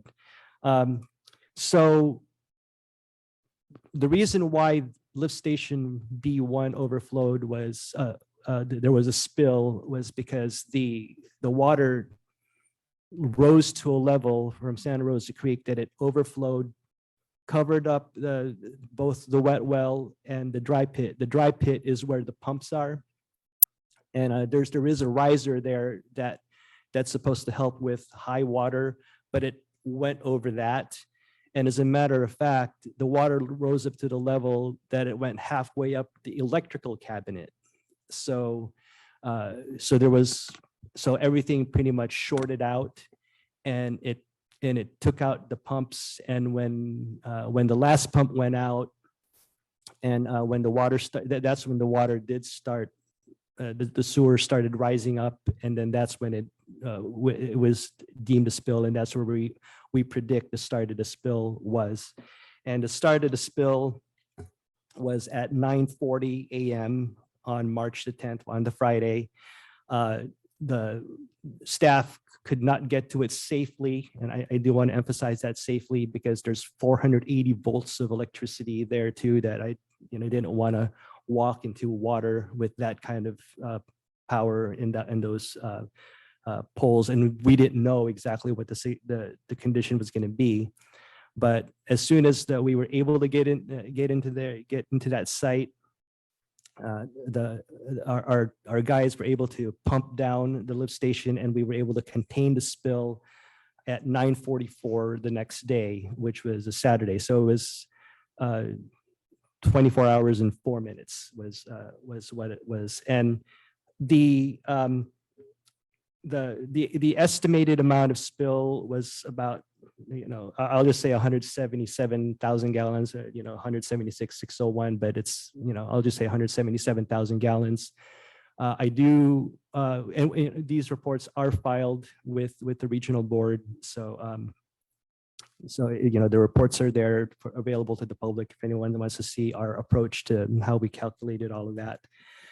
And the other thing too about this that I wanted to make mention is that there was no contamination of our water system as a result of the spill. All of that, the sewer spill went into Santa Rosa Creek. Even though that is a lot, 177,000 gallons is a lot compared to the millions and millions of gallons that was flowing through Santa Rosa Creek at that time. I'm not going to say that it was safe because it's not safe. Any kind of stormwater is not safe, and I wouldn't recommend anyone to be swimming in it anyway. So, I do want to, make mention because, there were concerns with the public about that, but our water system was not compromised in any shape or form. And all of our analytics are working. We're able to track, all of the residual chlorine levels, and they all stayed within the appropriate levels. So if y'all have questions about that, I can answer those questions. But as far as the report for next, from the activities from February, I just want to highlight a couple of things. I wanted to highlight the Fiscalini tank. Well, first of all, I do wanted to say we were able to do some fire hydrant maintenance. This is one of those things where I think, large combination of things, like once we get our new meters, and right now that's taking up a lot of labor time for us. We'll be able to do more of these fire hydrant maintenance, but we were able to do some maintenance in the past month. But I do want to say that in the Fiscalini tank was built back in 2017, and we were able to get it inspected, within the appropriate time. And the good news is that it looks new, as you can see from those pictures. As a matter of fact, that tank will be on the cover of the AWWA M42 manual, which is the manual for steel water tank maintenance. So yeah, we're going to be on the cover of a magazine. Well, not exactly Vogue, but it's let's hang our hat on that. So and I also want to there were questions that were asked about on the engineering table on in-stream flow study task 1. We were able to have, I believe it was a really good meeting with the technical advisory committee. It did happen on March the 2nd. A lot of good verbal comments were made and on the report, and written comments are following. And I've received a bunch of them already, and I'm still waiting on a couple coming. So I do intend, once I get all those comments, and then we can address them as much as we can within the report. I do plan on presenting this in-stream flow study report to your board at that time, and along with all of the comments that were generated, and also present some actions moving forward, recommendations that came from the report, and the actions moving forward, and what the district can do to help mitigate some of those actions. I think that is what there's a lot here, and if you have any other questions or curiosities about some of these things, you can ask me, of course. Water levels, of course, are trending above average, so stage 1, I'm not going to change that designation anytime soon. But anyway, I'm available for any questions relating to this or anything that I've said relating to the storm report. So are we still operating just on SR4, or are we using the Sansamine well fields as well? We are starting to use Sansamine well again, but I think we are using it sparingly. If there's no need to use it at this point, we will still continue using Santa Rosa 4. So. Okay, thank you. Director Scott? Yes, thank you, Madam President. I always look at the Coastal Commission, and I was wondering, when was the last time that we as a board or the acting general manager reached out to them to talk, to have lunch, try to repair that relationship, because I've heard in the past that it wasn't so good. Okay. Go I ahead. think we should talk offline about that because yeah, it's not it's outside of the yeah, scope it's of this not- report. It's But not yeah, part of the yeah, report. yeah. Yeah. Yes, and Vice President Gray is our liaison to the Coastal Commission and does watch all of the Coastal Commission meetings and reports on anything related to us. So Director Thomas has a question. Thank you, President Dean. And the kudos we heard earlier, the same to you, Mr. Dienzo. Amazing work keeping our water supply safe. And I'm going to remember that quote, 2 inches from disaster. Yes, and I've heard that from others. Great to see the RFP go out for the replacement of the 2 lines through the San Simeon Marsh. I read through the RFP and I read something about as the bids come in, there will be a committee to review the proposals. Just curious what that the composition of that committee will be. Mr. Dienzo, I'm assuming it's coming to R&I, but Yes, this would come to R&I, yes. thank you. Mhm. Okay. Anybody else on the board have a question? Yeah, Your I do. light is still on. No, I turned it back on. Okay. Go ahead. Okay. Thank you, Madam President. I was wondering, and maybe I'm just not seeing it, but for instance, on page 45 and 46, there isn't a color line that is for 2023. So is this, are they calendar years or are they audit, business years? I mean, is it June to July, or is it January to February? I mean, January to, Okay, so for example, on page 45, Yeah. the water year, we're considering it in water years. So it's in this particular graph, it's March the 15th of 2022, and then it'll end on, March 15th of, it'll go through March of this year, and right now that 2022 line is what's current right there, where it says 2022, where you see the dots on that graph. Can we screen share that graph? Uh, Is that possible? So everyone can see what you're talking about, who doesn't have the agenda packet in front of them?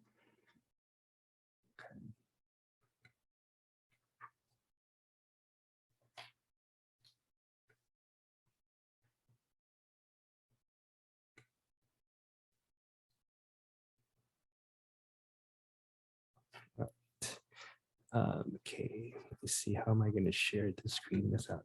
Okay.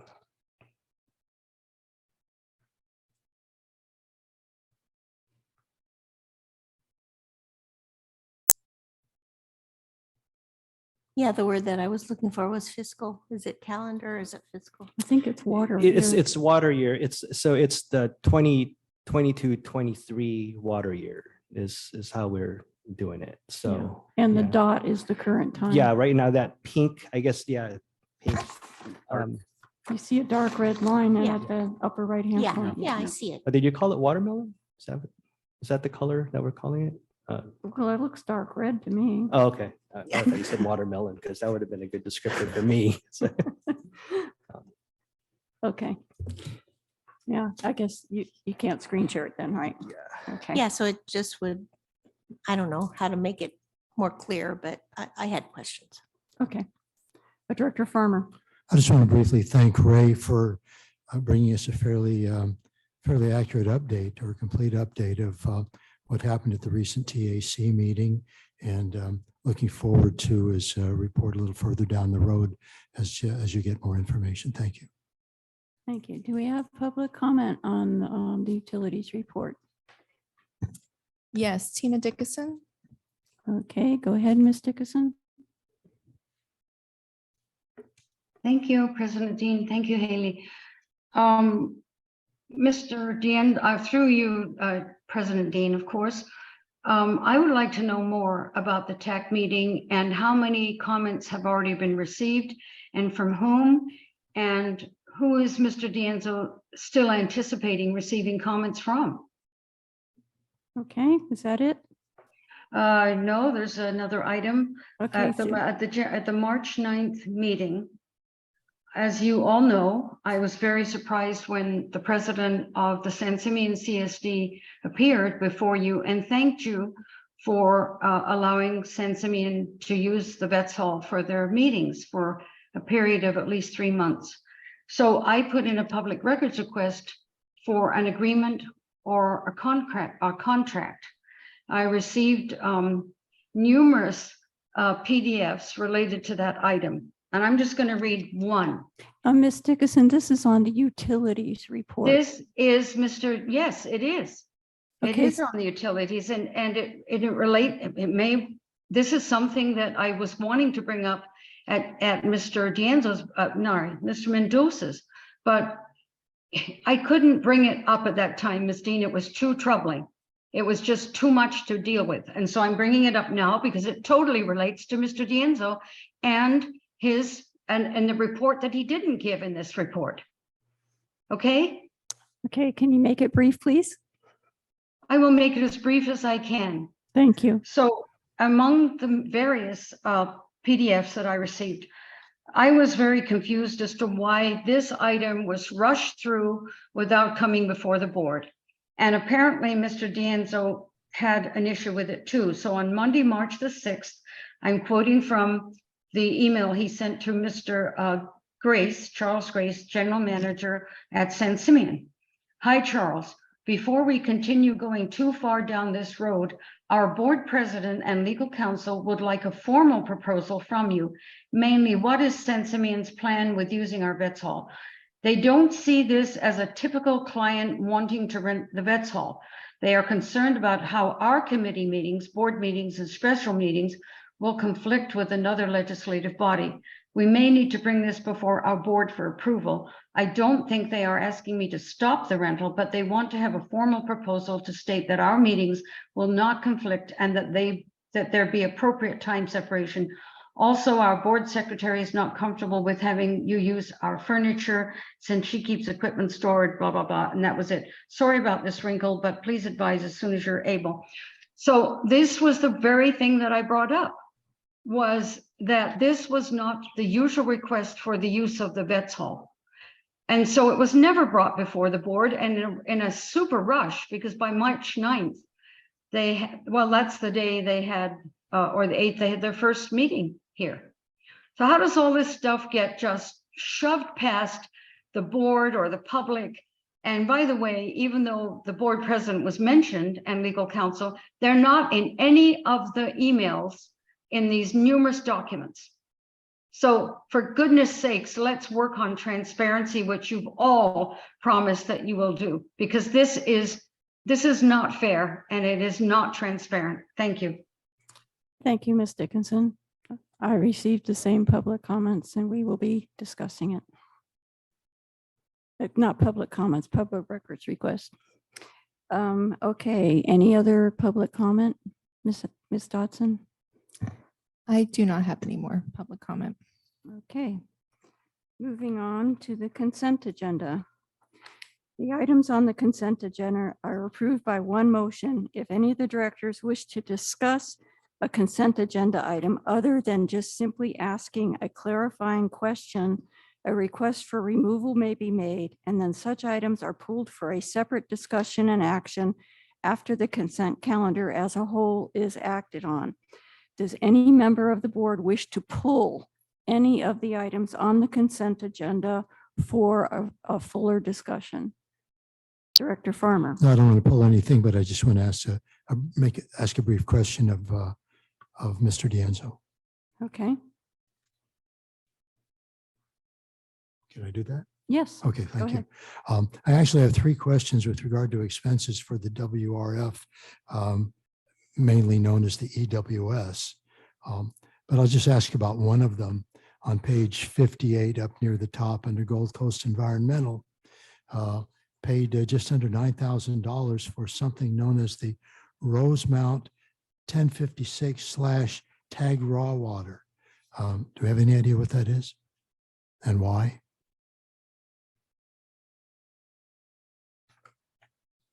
Mr. D'Anzo?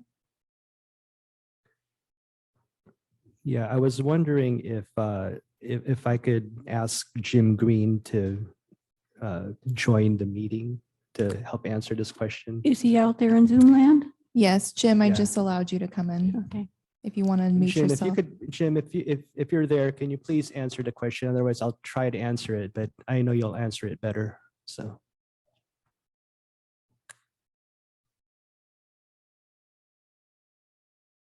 Mr. Green?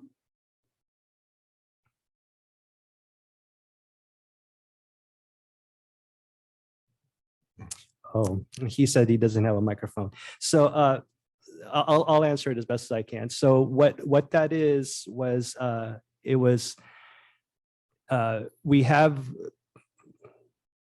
I mean, it's to sound really it's technical. It's like there was pH, our analytics relating to our pH meters was the one that needed to be there was some fouling and it needed to be maintained, and that's really what the issue is. I wish I could articulate it better than that, but it was really for our pH system. That's the reason why. And that unit actually, oh, he just sent me a message. Yeah, it needed to be replaced. So it wasn't fixed. It needed to be replaced, and that's what the answer. And if you're not satisfied with that answer, I'll answer it at the next board meeting with a little bit more detail. So anyway. Not a problem. Thank you. Thank you. Does anyone else have any questions on any of the items on the consent agenda? Okay, I have one. On page 58, Gregorio A. Celadon, there's a charge for $1,500 for F&R to take down a hazardous tree leaning towards, and that's an incomplete sentence, so I don't know what it was leaning towards. Is that the tree that was leaning towards the monarch butterflies? Yes, I'm assuming that was that tree because it wasn't any trees that we were dealing with. So Okay, and his name is listed a lot, so he's Yeah. someone we always contract with yeah. for this type of work. yeah, Okay, just- Gory helps us with these kind of things. Yeah. okay. Anyone else have any questions? Is there any public comment on the consent agenda, Ms. Dodson? I do not have any. Anybody in the audience have any questions on anything on the consent agenda? Okay, would anyone like to make a motion to accept the items? I move that the consent agenda be adopted. Okay, do we have a second? Second. Okay, can we have a roll call vote, please? Yes. Vice President Gray. Aye. Director Scott. Aye. Director Thomas. Aye. Director Farmer. Aye. President Dean. Aye. Okay, 5 ayes, it's unanimous. President Dean, Yes. excuse me, I just want to, since we tried to access Mr.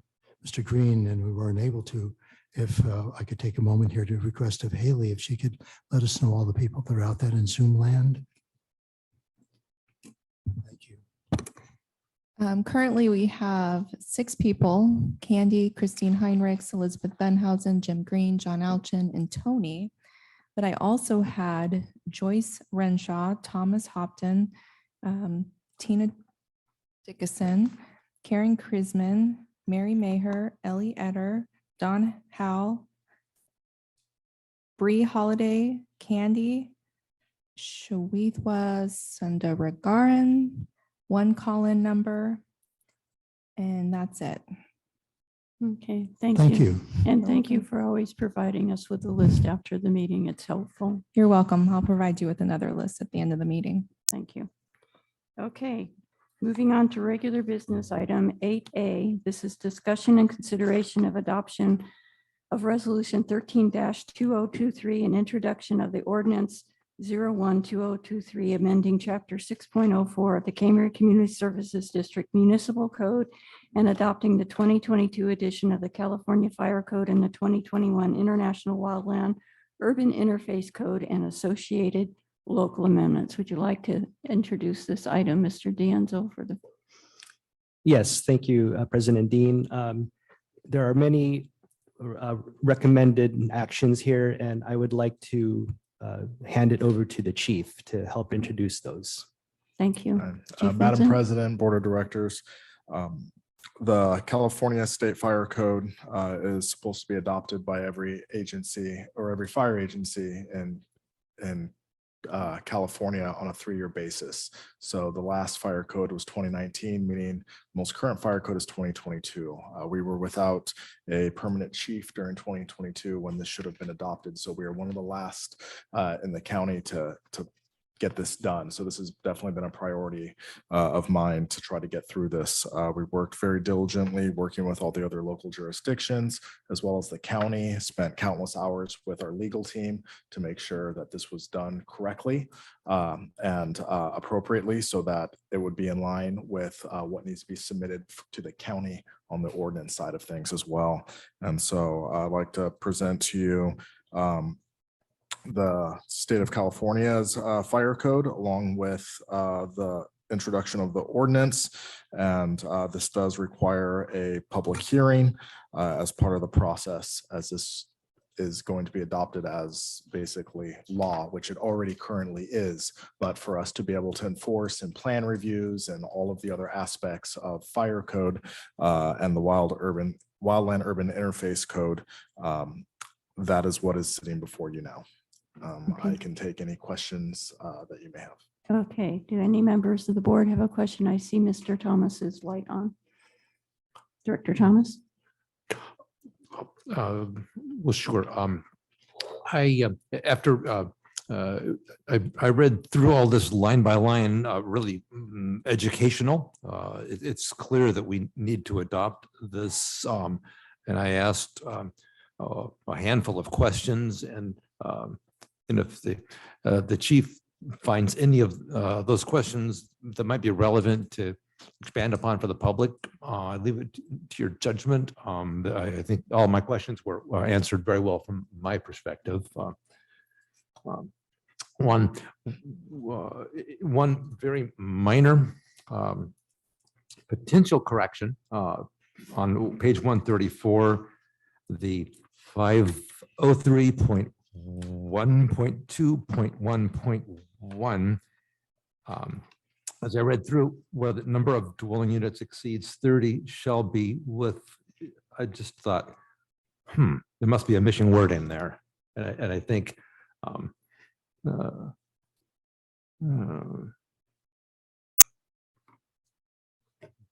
just as I read the sentence, I just left with there must be something missing, and I don't know what it is. And as I guess this is going to come back for a public hearings. So maybe have a look at that paragraph and see if I'm missing something, or if Where is it? Page 134, 503.1.2.1.1. Yeah, hereby added to read as follows, yada, where the number of dwelling units exceeds 30 shall be provided with two separate, and between 30 and shall, I'm just like, maybe there's a verb missing or something. I just Well, I'm trying to understand the logic of the sentence. I'm taking it to mean if the area has more than 30.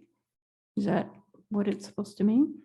I believe so. What I can do is I can definitely relook and see if this is the exact verbiage being taken or if somehow something got missed. But sometimes the legalese speak and the ways things are written aren't the smoothest to read. We may be able to make that change now.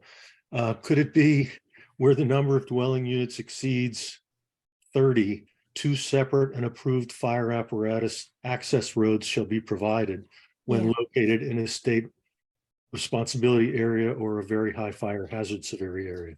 So I think if you move it to after roads, it may make more sense. Chief? Yeah, that would clear that up to be a little bit clearer. Doesn't change the content, but definitely makes it easier to read. Now, also, if I could just comment where it says, Yeah. fire apparatus access roads when located in the state responsibility area. So obviously there's somebody was up typing late at night, I think was what was happening. That is, that sentence, that part of the sentence doesn't. I think we strike in located, and I Right. think it all works. And after periods, there should always be a capital. So there's several places in the document where there's a period, but then there's no capital. So does punctuation and capitalization cause an issue with this resolution, Mr. Carmel? No, it does not. Okay. Vice President Gray. Yeah, thank you, President Dean. I just had a quick question on content, and a little bit of history here. The section 505.1 address identification, which is that a wholly new section, or is there just a modification to it? Because I know this is a bit of an issue in Cambria about some of the houses being very hard to identify in terms of their addresses. And it's relevant to us. Is that a new provision entirely?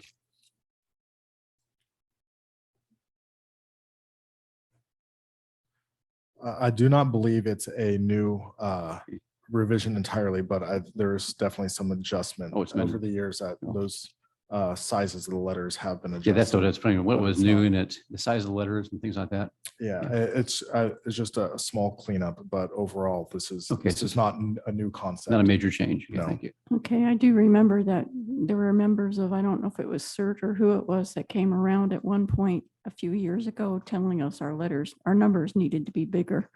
So I think this is something that's been out there for a while. Director Scott.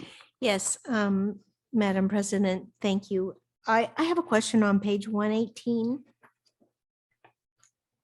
Can you tell me what a portable unvented heater is?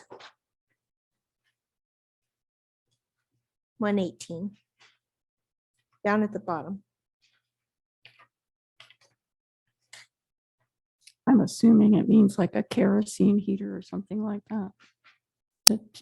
Chief? I'm trying to find the section, honestly. It's 605.5.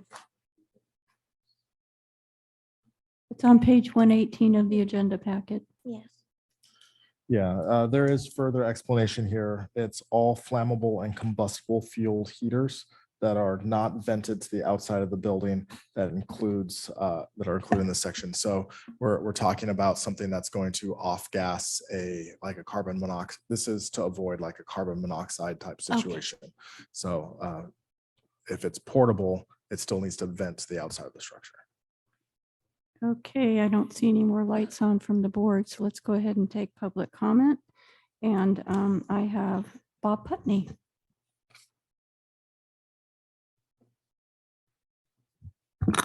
Good afternoon, board members. Thank you for allowing us to have public comment.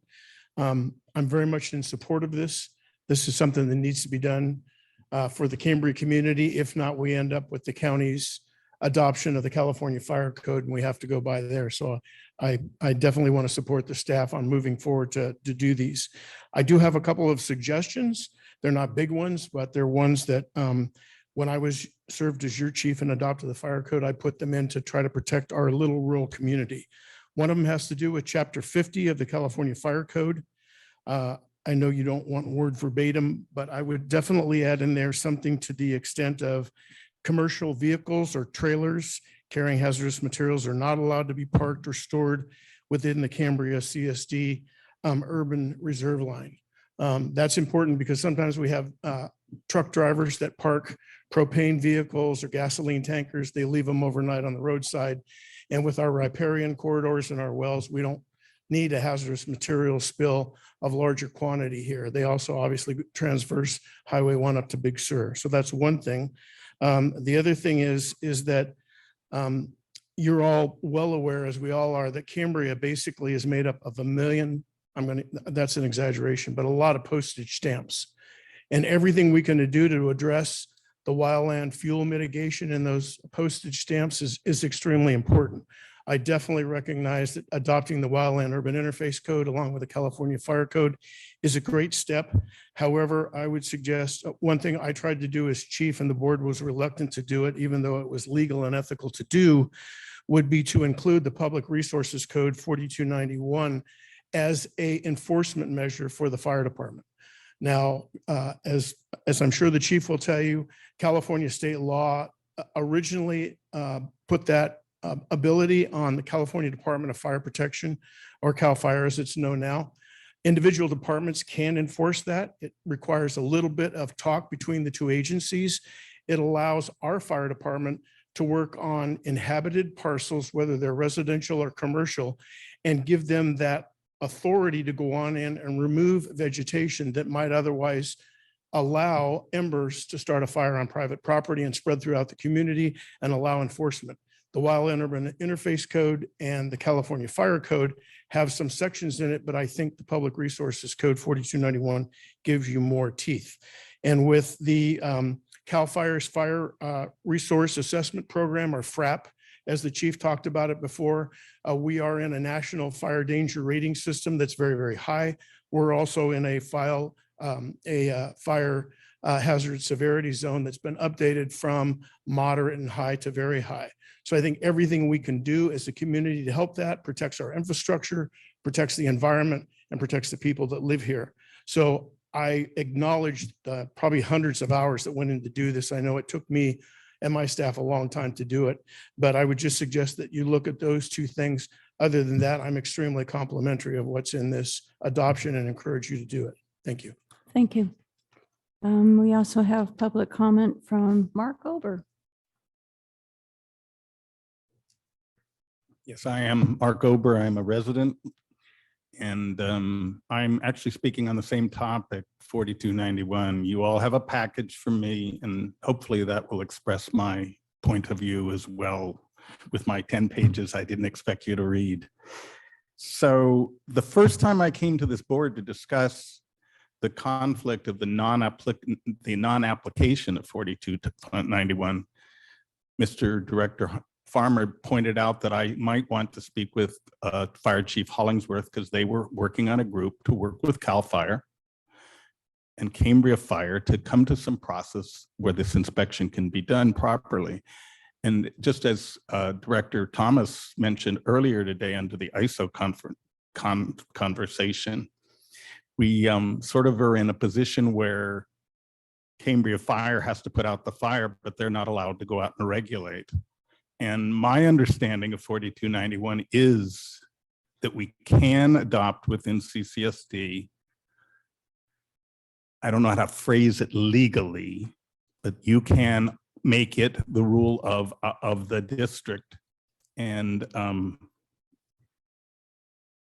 when I actually saw this fire code, I didn't read the hundreds and hundreds of pages, but I was really excited to see we're going to take a look at this. I propose the inclusion of 4291 somehow, somewhere, in some form in this process.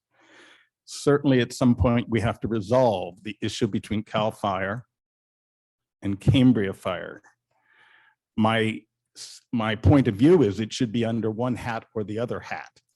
And my preference would be that it be under Cambria Fire, and it would require staffing, that it be under Cambria Fire because that's our form of communication. You all exist, Cambria Fire exists. We get communications on water, on sewer, on fire issues that has happened, and my compliments to so much that has been coming out lately. You communicate with the community where CAL FIRE doesn't.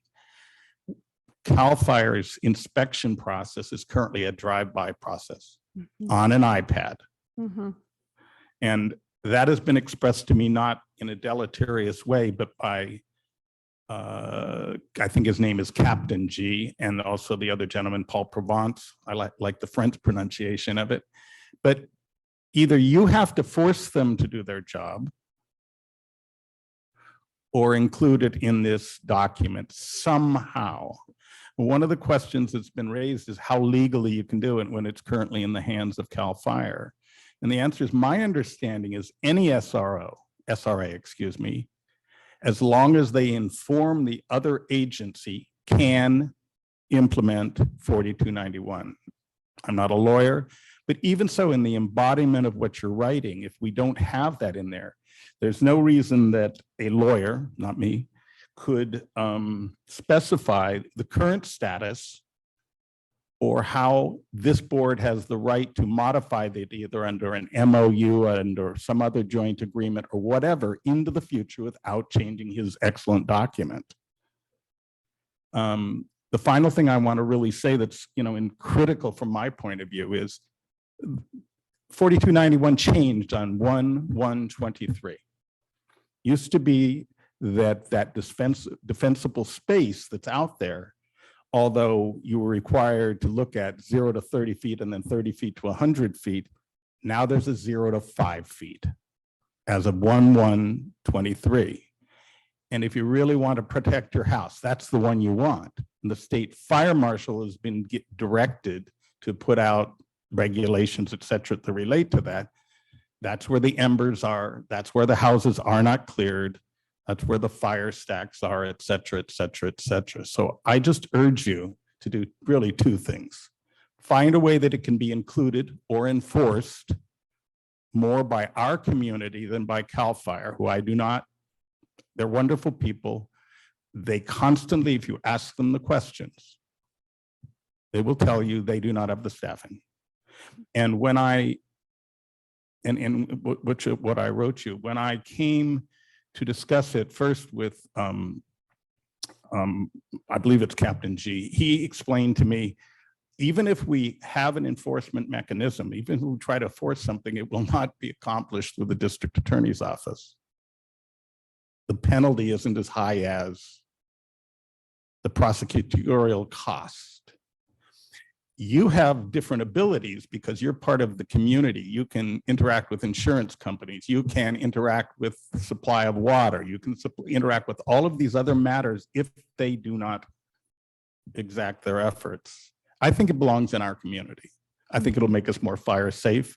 I totally believe that Chief Vincent has the same concept in mind, but he is, to my knowledge, currently has some constraints.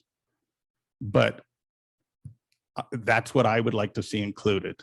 And I gave you some of the things I gave you in my packet, something that other communities are doing. I've reached out to the state fire marshal myself, and I know these are all possibilities. Thank you very much. And I appreciate all of the board's hard work and your long day, by the way. Yeah. Thank you. We need to, before we take any more public comment, we do need a motion to extend the meeting. Vice President Gray. I move to extend it to 4:30. Okay, do I have a second to that? Okay, do we need a roll call vote on that? I believe so. Yeah, Vice President Gray, Aye. Director Scott, Aye. Director Thomas, Aye. Director Farmer, Aye, but it probably should have been 5. Thank you. President Dean. Well, we'll see how we do at 4:30. Aye. Okay, so meeting is. Could I have one minor sentence? Brief. Yes, ma'am. Under some of the earlier discussions that you discuss Coastal Commission, North Coast Advisory, and under current CCSD rules, there are rules on planting and landscaping, and all of those other boards have it, and they impact fire control. And so to me, it's a big package. It's not just that one column over there. Thank you again. Thank you. Ms. Dotson, do we have any more public comment? I do not. You're not, and no one else in the audience. Okay, Chief Vincent, would you like to respond to any of that? Absolutely. So some background on what Public Resources Code 4291. I know for a lot of people, this may sound like jargon or legal jargon. This used to be called LE 100 inspections, which is the CAL FIRE document that they use to do inspections. What we're talking about is inspecting improved upon parcels. So doing defensible space inspections on properties. At one point in time, their CAL FIRE would come and they would look at every property, walk the property, and give you a form. They no longer do that. I have heard that there is a desire to have that done here. And there are a lot of people in this community that have a lot of concern about defensible space in their community. And it's a concern that I too have for this community. And I don't want to get that confused. In looking into the possibility of what CCSD can do, I have spoken with CAL FIRE and their local representative as to what is the possibility of us doing this. And even in doing so, Madam President, I had you present to hear from the chief officer from CAL FIRE, who explained that we are in a unique situation here because our entire district is overlaid in the SRA, and SRA stands for State Responsibility Area. And so if we were in LRA, which is Local Responsibility Area, we would have the ability to do this.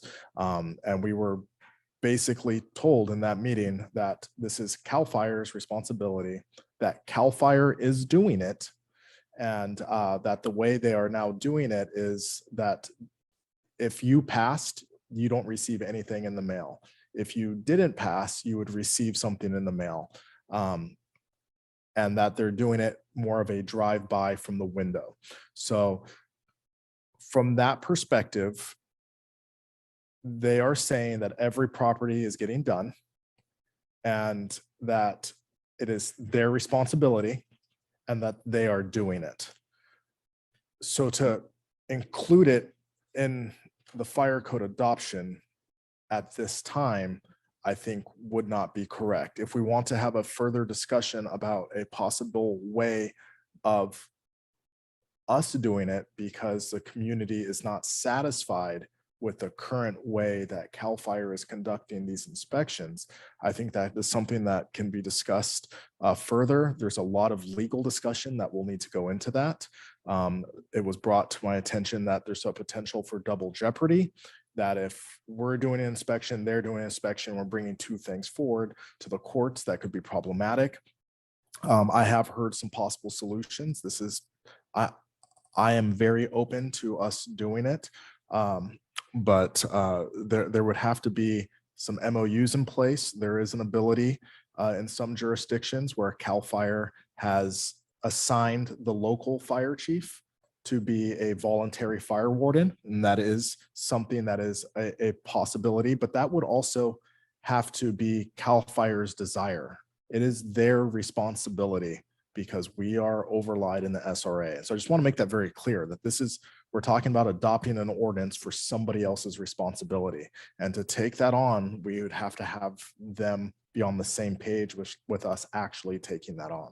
So it was not included in the adoption of the fire code. We need to adopt the fire code because we are currently doing plan reviews for people that are building in our community. And I'm doing it based upon 2019 code standards because I cannot enforce 2022 code standards until we adopt the fire code.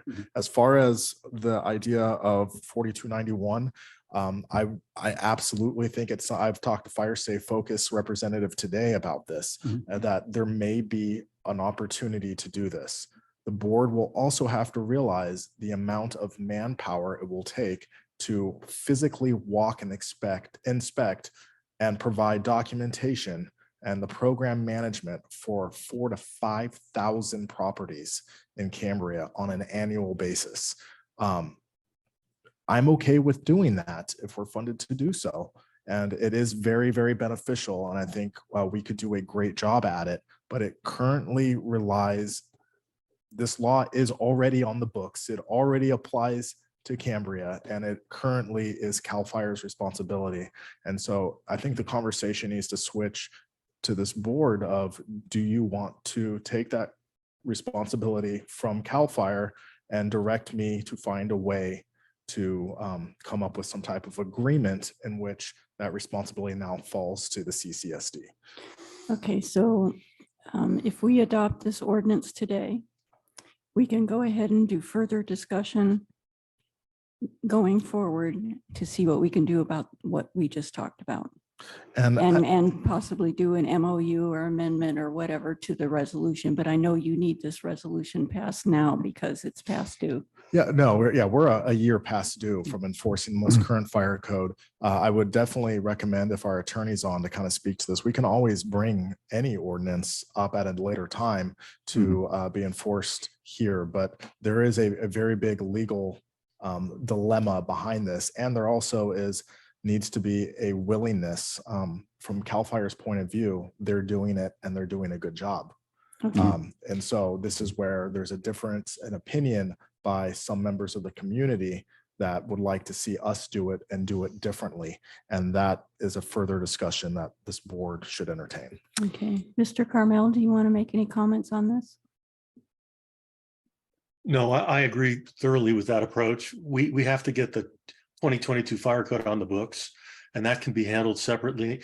And it sounds like it has a myriad of issues that need to be untangled before we actually move forward with an ordinance if we want to, but it should be handled separately. Okay. Okay, Vice President Gray. So thank you, President Dean. I had a question for the chief on the issue, another issue that was raised by Mr. Putney on the a rule against having vehicles with flammable material stored overnight. Is that something that can be done as an amendment to this? I'm honestly going to say I plead ignorance. I know a lot about the fire code and I know a lot about being a fire chief. I've not dealt with that specific thing before, and I'll have to go back and do some more research to understand that. So I don't want to give you information I don't know. The fire code is a very, very massive book. So we can do future research on that and bring that back as well. Yeah, just to round out my question, it's not something that, in other words, it's not an issue that has to be dealt with in this revision of the fire code. It's not, we're not out of date on that or anything like that. It would be a new thing, you think? I truly have never heard of that part of the code before, and the code is about this big. Yeah. So I can definitely get with former Chief Putney and Kira's ideas on that, but that's not something I'm presenting today. Okay. Thank you. Okay. Would anybody like to make a motion to adopt this resolution with the adjustments that we've made? I so move. Second? Second. Director Scott seconded. Can we have a roll call vote? I think we need to read out. I know, I'll do this. I can do the formal reading. I move that that this board adopt resolution 13-2023 and introduce ordinance 01-2023, amending chapter 6104 of the Cambria Community Services District's Municipal Code and adopting the 2022 edition of the California Fire Code and the 2021 International Wildland Urban Interface Code and associated local amendments. And Director Scott, do you second that as it has just been read? I do. Okay. Do we need to add that we made a couple of changes in this? As amended, and you also need to waive further reading. Okay, so I will, in addition to all the things I said after amendments, as amended, as amended, and to waive for the readings. Second. Okay. Vice President Gray, Aye. Director Scott, Aye. Director Thomas, Aye. Director Farmer, Aye. President Dean. Aye. 5 ayes, it is passed, and you will be looking into those other things that we had asked about and bringing that back for discussion at a future date. Correct. I definitely will. Just for my own personal clarification on the 4291, is it the board's desire for me to look into us taking over that service or not? Maybe it should be a future agenda item, maybe. Let's put that as a future Would you agenda like that item. before- okay, I- terrific. I agree. We'll get to that. I'm sorry, Director Farmer. Nothing to be sorry about. I just want to thank Mr. Ober for taking the time to get up and speak and giving us this paperwork to address this issue. Thank you. And I think Mr. Putney's input on this too. Madam President, Yes. I hate to interrupt. I was not clear. I heard Director Gray talk about the resolution. Was that included in that motion? I believe it was. It was? Yes. Would you like me to read back the motion? Yes, please. Vice President Gray moved to adopt resolution 13-2023 and introduce Ordinance 01-2023, amending chapter 6.04 of the Cambria Community Services District's Municipal Code and adopting the 2022 edition of the California Fire Code and the 2021 International Wildland Urban Interface Code and associated local amendments as amended by the Board of Directors and waive further reading. Thank you. That's perfect. There are two other issues. There's scheduling the public hearing in this item for the adoption for April 13th. And then directing staff to submit the resolution and the ordinance to the county once it's adopted. Okay, it's, You need another motion then, right? do we need another motion then, correct? Yes, you do. So we do have the public hearing scheduled for the first board meeting in April. Right, but the board has to take action formally to schedule that. So Okay. the public can hear it. Would you like to word that motion for us, Mr. Yeah. Carmel? Sure. Move to schedule a public hearing for April 13th, 2023 at the regular board meeting to consider adoption of ordinance 1-2023 and direct staff to submit resolution 13-2023 and proposed ordinance 01-2023 and all required documentation to the county of San Luis Obispo. Okay, I will make the motion as Mr. Carmel has worded it. May we have a second? Second. Okay. May we have a roll call? President Dean, Aye. Vice President Gray, Aye. Director Thomas, Aye. Director Scott, Aye. Director Farmer. Aye. Thank you. Can I ask a quick question? Sure. I want to acknowledge, it's not a question, it's a comment and a question. I want to thank Haley for having that all together to repeat back to us. And I just want to ask our legal counsel, what you just said, did you just ramble that off the top of your head or did you write it down ahead of time? No, I did not, Director Farmer. I read it off of the agenda. All right, thanks. And again, a compliment to Ms. Dodson for her quick fingers on that computer and recording every single syllable we say when we make a motion. It's amazing. Director Thomas? I just wanted to also comment that I know Director Farmer just said this, but I appreciate Mark Ober and Bob Putney bringing this to our attention. And I view integration of this and addressing this issue as a significant project that will take some time. And I don't expect this is a one-stop thing. I expect this probably will take some time and several discussions. Thank you. Does anybody else have a follow-up comment? Okay, if not, I'm sorry. Mr. Ober?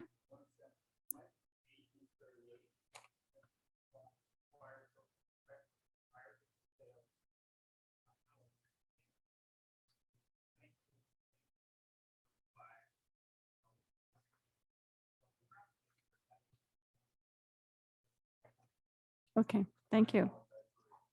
That's okay. Trying to let the public have a voice here. Okay, moving on to regular business item 8B. This is discussion and consideration to approve amendment number 4 to the agreement for use of the Veterans Memorial Building facilities with American Legion Post number 432. Do you introduce this item, please, Mr. D'Anzo? Yes, President Dean. So item 8B, staff recommends that the Board of Directors consider and approve the attached amendment number 4 to the agreement for use of Veterans Memorial Building facilities as amended with American Legion Post number 432. The agreement number 4 is in your attachment. I believe this is simply stated. We're just extending the existing agreement that we have with the Legion for an amount of time that I ask you all to consider. I recommend 6 additional months. I think we can narrow a good negotiation in that time, but I'm definitely open for your suggestion on that. So. Okay, do we have any comments from the board on this or any questions? Mr. Thomas? Thank you, President Dean. Just disclosing that I am a member of the American Legion, just a member, not an officer of the board. After significant discussion with Council Tim Carmel, he advises that I can go ahead and weigh in on this issue. And my only perspective is, and first, thank you for the background. That was great reading, and I learned a bundle. So thank you for the inclusion of that information. The history of agreements. Given that we're in the search for a general manager, I would suggest that we make this a one-year extension. This was kicked down the road 6 months ago for a 6-month period, and shucks, here we are now. So whoever is selected as the next general manager will have a large number of immediate priorities, and this shouldn't be one of those that needs to be addressed within the general manager's first 4, 5, 6 months of or 1 to 2 months of tenure. So I would suggest we make this a longer term. Okay. Anybody else have Director Scott? Yes, Madam President, thank you. I don't have a problem with waiting for a new GM, but I'd like to know what kind of negotiations have happened so far. Okay. I did discuss this with Mr. D'Enzo, and perhaps he would like to mention what the specific items you're looking at, because I know you've pretty much got all the data behind needing to make a decision with the Legion. So do you want to go through a little bit on what it is you're looking at? Before I do that, can I ask legal counsel if it's okay for me to? Oh, that's true. We to probably say should, that? huh? I don't think it's a good idea. Yeah. Okay. I didn't think it was. Okay. We're fine. Thank you. Okay, Vice President Gray. I had more of a comment than a question, so we should wait for public comment. Okay. Do we have any public comment on this item? Ms. Dotson? I do not have any public comment on this item. Okay. Okay, does anybody else? I think we're done then. You want to go ahead and make a motion, Vice Yeah, President Gray? I'll do, I want to basically note that the idea of extending this for 1 year rather than 6 months presupposes that there's a lot of complicated stuff, that has to be worked out. This is not one of the major agreements that we make with, that require I think a lot of general manager time. I would trust, in this case, I will trust the acting general manager with his judgment that it'll take no more than 6 months to finalize the issues that need to be resolved, and we can just wrap this up because it has been going on a long time. So I move that the amendment as proposed, amendment number 4 to the agreement for use of the Veterans Memorial Building facilities with American Legion Post number 432 be approved. I second it. Okay. May we have a roll call vote? Vice President Gray, Aye. Director Scott, Aye. Director Thomas, Aye. Director Farmer, Aye. President Dean. Aye. Passes with 5 ayes. Director Farmer? Yes, President Dean, I'm sorry, I know we're the time element, but I just wanted to mention that I'm noticing, I believe it's on pages, let me see, 154 through 156, where there was a notary required and the initials there, W.M. Lyons. So I just want to acknowledge Wilfred Lyons, who lived here his entire life, worked everywhere from the Hearst Castle to Soto's Market, lived downtown, was a highly esteemed member of this community, the town historian until he passed away. And I think anybody that knows Wilfred really misses him because he was just a great guy. So that, indeed, you talk about nostalgia, that's, I just thought about that when I saw his signature here from like 90 years ago. Thank you. Thank you. Moving on to regular business item 8C, and this is discussion and consideration of the general manager evaluation process and form used for review of general manager's performance. Do you want to introduce this item, Mr. Danzo? Yes, item 8C the staff recommends that the board of directors discuss and consider the evaluation process and form used for review and performance of the district's general manager. And there's a couple of attachments there for your reference. And yeah, please discuss and consider. Okay, I would like to lead off this discussion if everyone doesn't mind. I'd like to kind of describe the process that we have been going through since we have two new directors who have not gone through the formal GM evaluation process that we have been using for the last several years. The first document form that you see in here, I believe, was created by a former director several years ago and has been in place for quite some time. I have some issues with the way that that form, those questions have been during the past. The process in the past has been that district council sends us a copy, each of the directors a copy of this form to fill out. We then return them to district council, who averages out our numerical scores and sends it on to the general manager. The general manager has an opportunity to respond and to say what he feels he has accomplished during the past 6 months. This is something we've been doing every 6 months. This goes directly to a closed session with the general manager without anything in between, any other discussion among the board about our scores or how we feel. And it ends up being a little bit brutal for the general manager because each director individually comments on exactly what their issues or compliments are. Vice President Gray and I have done a great deal of research with other community services districts on how they do their general manager evaluations. I also myself has taken at least 3 webinars and training courses on these, as I know some of the other directors have taken some training too. My proposal is that we take this to an ad hoc committee consisting of Vice President Gray and myself to look at this process and how we can make it a little bit more productive and for the board to be speaking as a voice, as a single voice during these evaluations and having a meeting in between the forms being filled out and having the discussion with the general manager so that the board can come to a consensus of an opinion and a single voice among the 5 board members.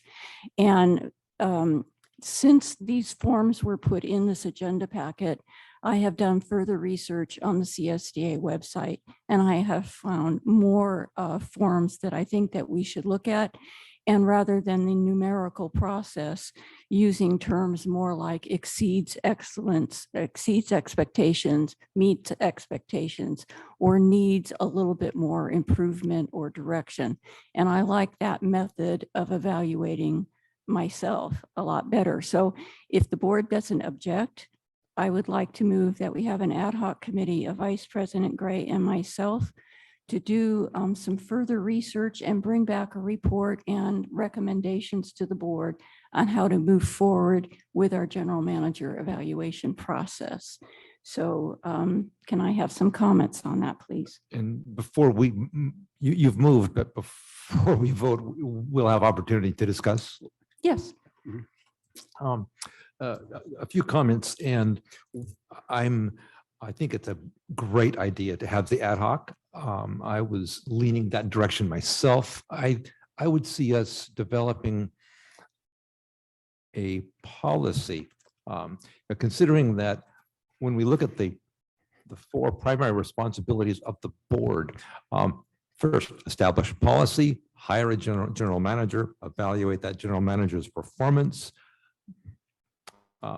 The only one we're leaving out is the general counsel. We're not discussing that here, but so right on top is establishing policy, and I would hope that we would formalize this with the written policy. And discussion about the form. The forms are great. Most of the forms I've seen do deal with behavioral characteristics, and that's very important. The nature of the way the general manager gets work done. we need to be sure that we do two things, that we define what needs to be done and assess the general manager's performance on doing the right things, which connects to the strategic planning process. So we need a tight connection to the planning process. And the second thing is getting results the right way. And most of the characteristics there's 30 to 40 dimensions in these various surveys, and most of those do deal with getting results the right way, and that's also critical. So I just wanted to offer that comment. Okay. Director Scott. Yes, thank you. And linking to add to what Director Thomas talked about, and linking the evaluation itself to the strategic plan. Okay. Vice President Gray. Add my thoughts to those because they're all good. I think what we've had in the past or up till now is a very it's very focused on attributes, like how the general manager does in certain situations, how he or she interfaces with other people, what kind of levels of expertise he or she has. And I think one of the lessons we're getting, President Dean and I are getting from our research, is that the evaluation should be primarily, and I think as Director Thomas is saying, aimed at defining the objectives that the general managers needs to meet and asking how well he's meeting them. Mhm. And, in other words, it should be not so much on what kind of a person this person is or how he or she acts, but what he or she has accomplished and how it relates to what we have tasked that person to do. So this is sort of the theme, I guess, that we would be pursuing in this ad hoc committee. Okay. One of the themes. Director Farmer. I'm a little concerned there. Let me see if I can remember what Vice President Gray, not too concerned about the person and how they behave. I believe that's, if I got your words relatively right there, no, I think that's a major concern that needs to be addressed. I mean, we're talking about dealing with personnel and nothing else, and how a person behaves and how they affect others is a major concern and quality that needs to be addressed as to the type of person we want as a general manager. Thank you. You're I think we need to extend the meeting again. So can I have a motion to extend the meeting to 5 o'clock? I so move that we extend this meeting till 5 p.m. Yeah, and I'll go ahead and second that. Thank you. Okay, Ms. Dodson. Director Thomas, Aye. Director Farmer. Aye. Director Scott, Aye. Vice President Gray, Aye. President Dean. Aye. Do we have any public comment on this item? I do not have any public comment. Okay. I was just going to ask, is there a motion or do we need to make a motion? Do we need to make a motion I think for we- me to move this to an ad hoc committee, Mr. Carmel? Well, you have the authority to do it, so not really. Okay, I think thank you. it's I am sufficiently going to move, explained, yeah. I am going to move this to the ad hoc committee consisting of Vice President Gray and myself. Thank you. Okay, future agenda items. I know that I have one already from Director Scott. Yes. Does anyone else have any future Yeah. agenda items that they wish Yeah. us to? I have actually two, one which I've already mentioned. This is basically this to be referred to the Finance Committee, but to have an evaluation of what we would like to see in the format for reporting financial information, working with the finance manager, and having the Finance Committee take this up and report back to the board with recommendations. Okay. And the other proposal I have comes out of the discussion we had about the fire code. I do think I don't having too many ad hocs, but I think we do need to pursue a defensible space ordinance in Cambria, find out from legal counsel and work out the issues that are getting in the way of us doing this, because this has been in the strategic plan, sitting there kind of languishing for several years now. And it is a major issue in Cambria as someone who's seen lots that are occupied or have buildings on them and people are there occasionally, just basically remain fire hazards for months for various reasons. I have to say, I'm not going to say, cast any stones at CAL FIRE, but there is a need for much more policing of defensible space in Cambria. And I think most people agree with that. So this is something, if it can be on the agenda as a motion to say, or form an ad hoc committee, or just start the discussion going. But I think we have to do something with a certain sense of urgency about this. Okay, thank you. Are there any other future agenda items? Director Scott? Thank you, Madam President. I do want to go back to a discussion, a public discussion about the application for the WRF and what we want to do with making sure that gets done. Like we do have a future agenda item. Yeah, I'm just encouraging that that's a good idea. Okay. Okay, Director Farmer? I just want to follow up on what Vice President Gray said.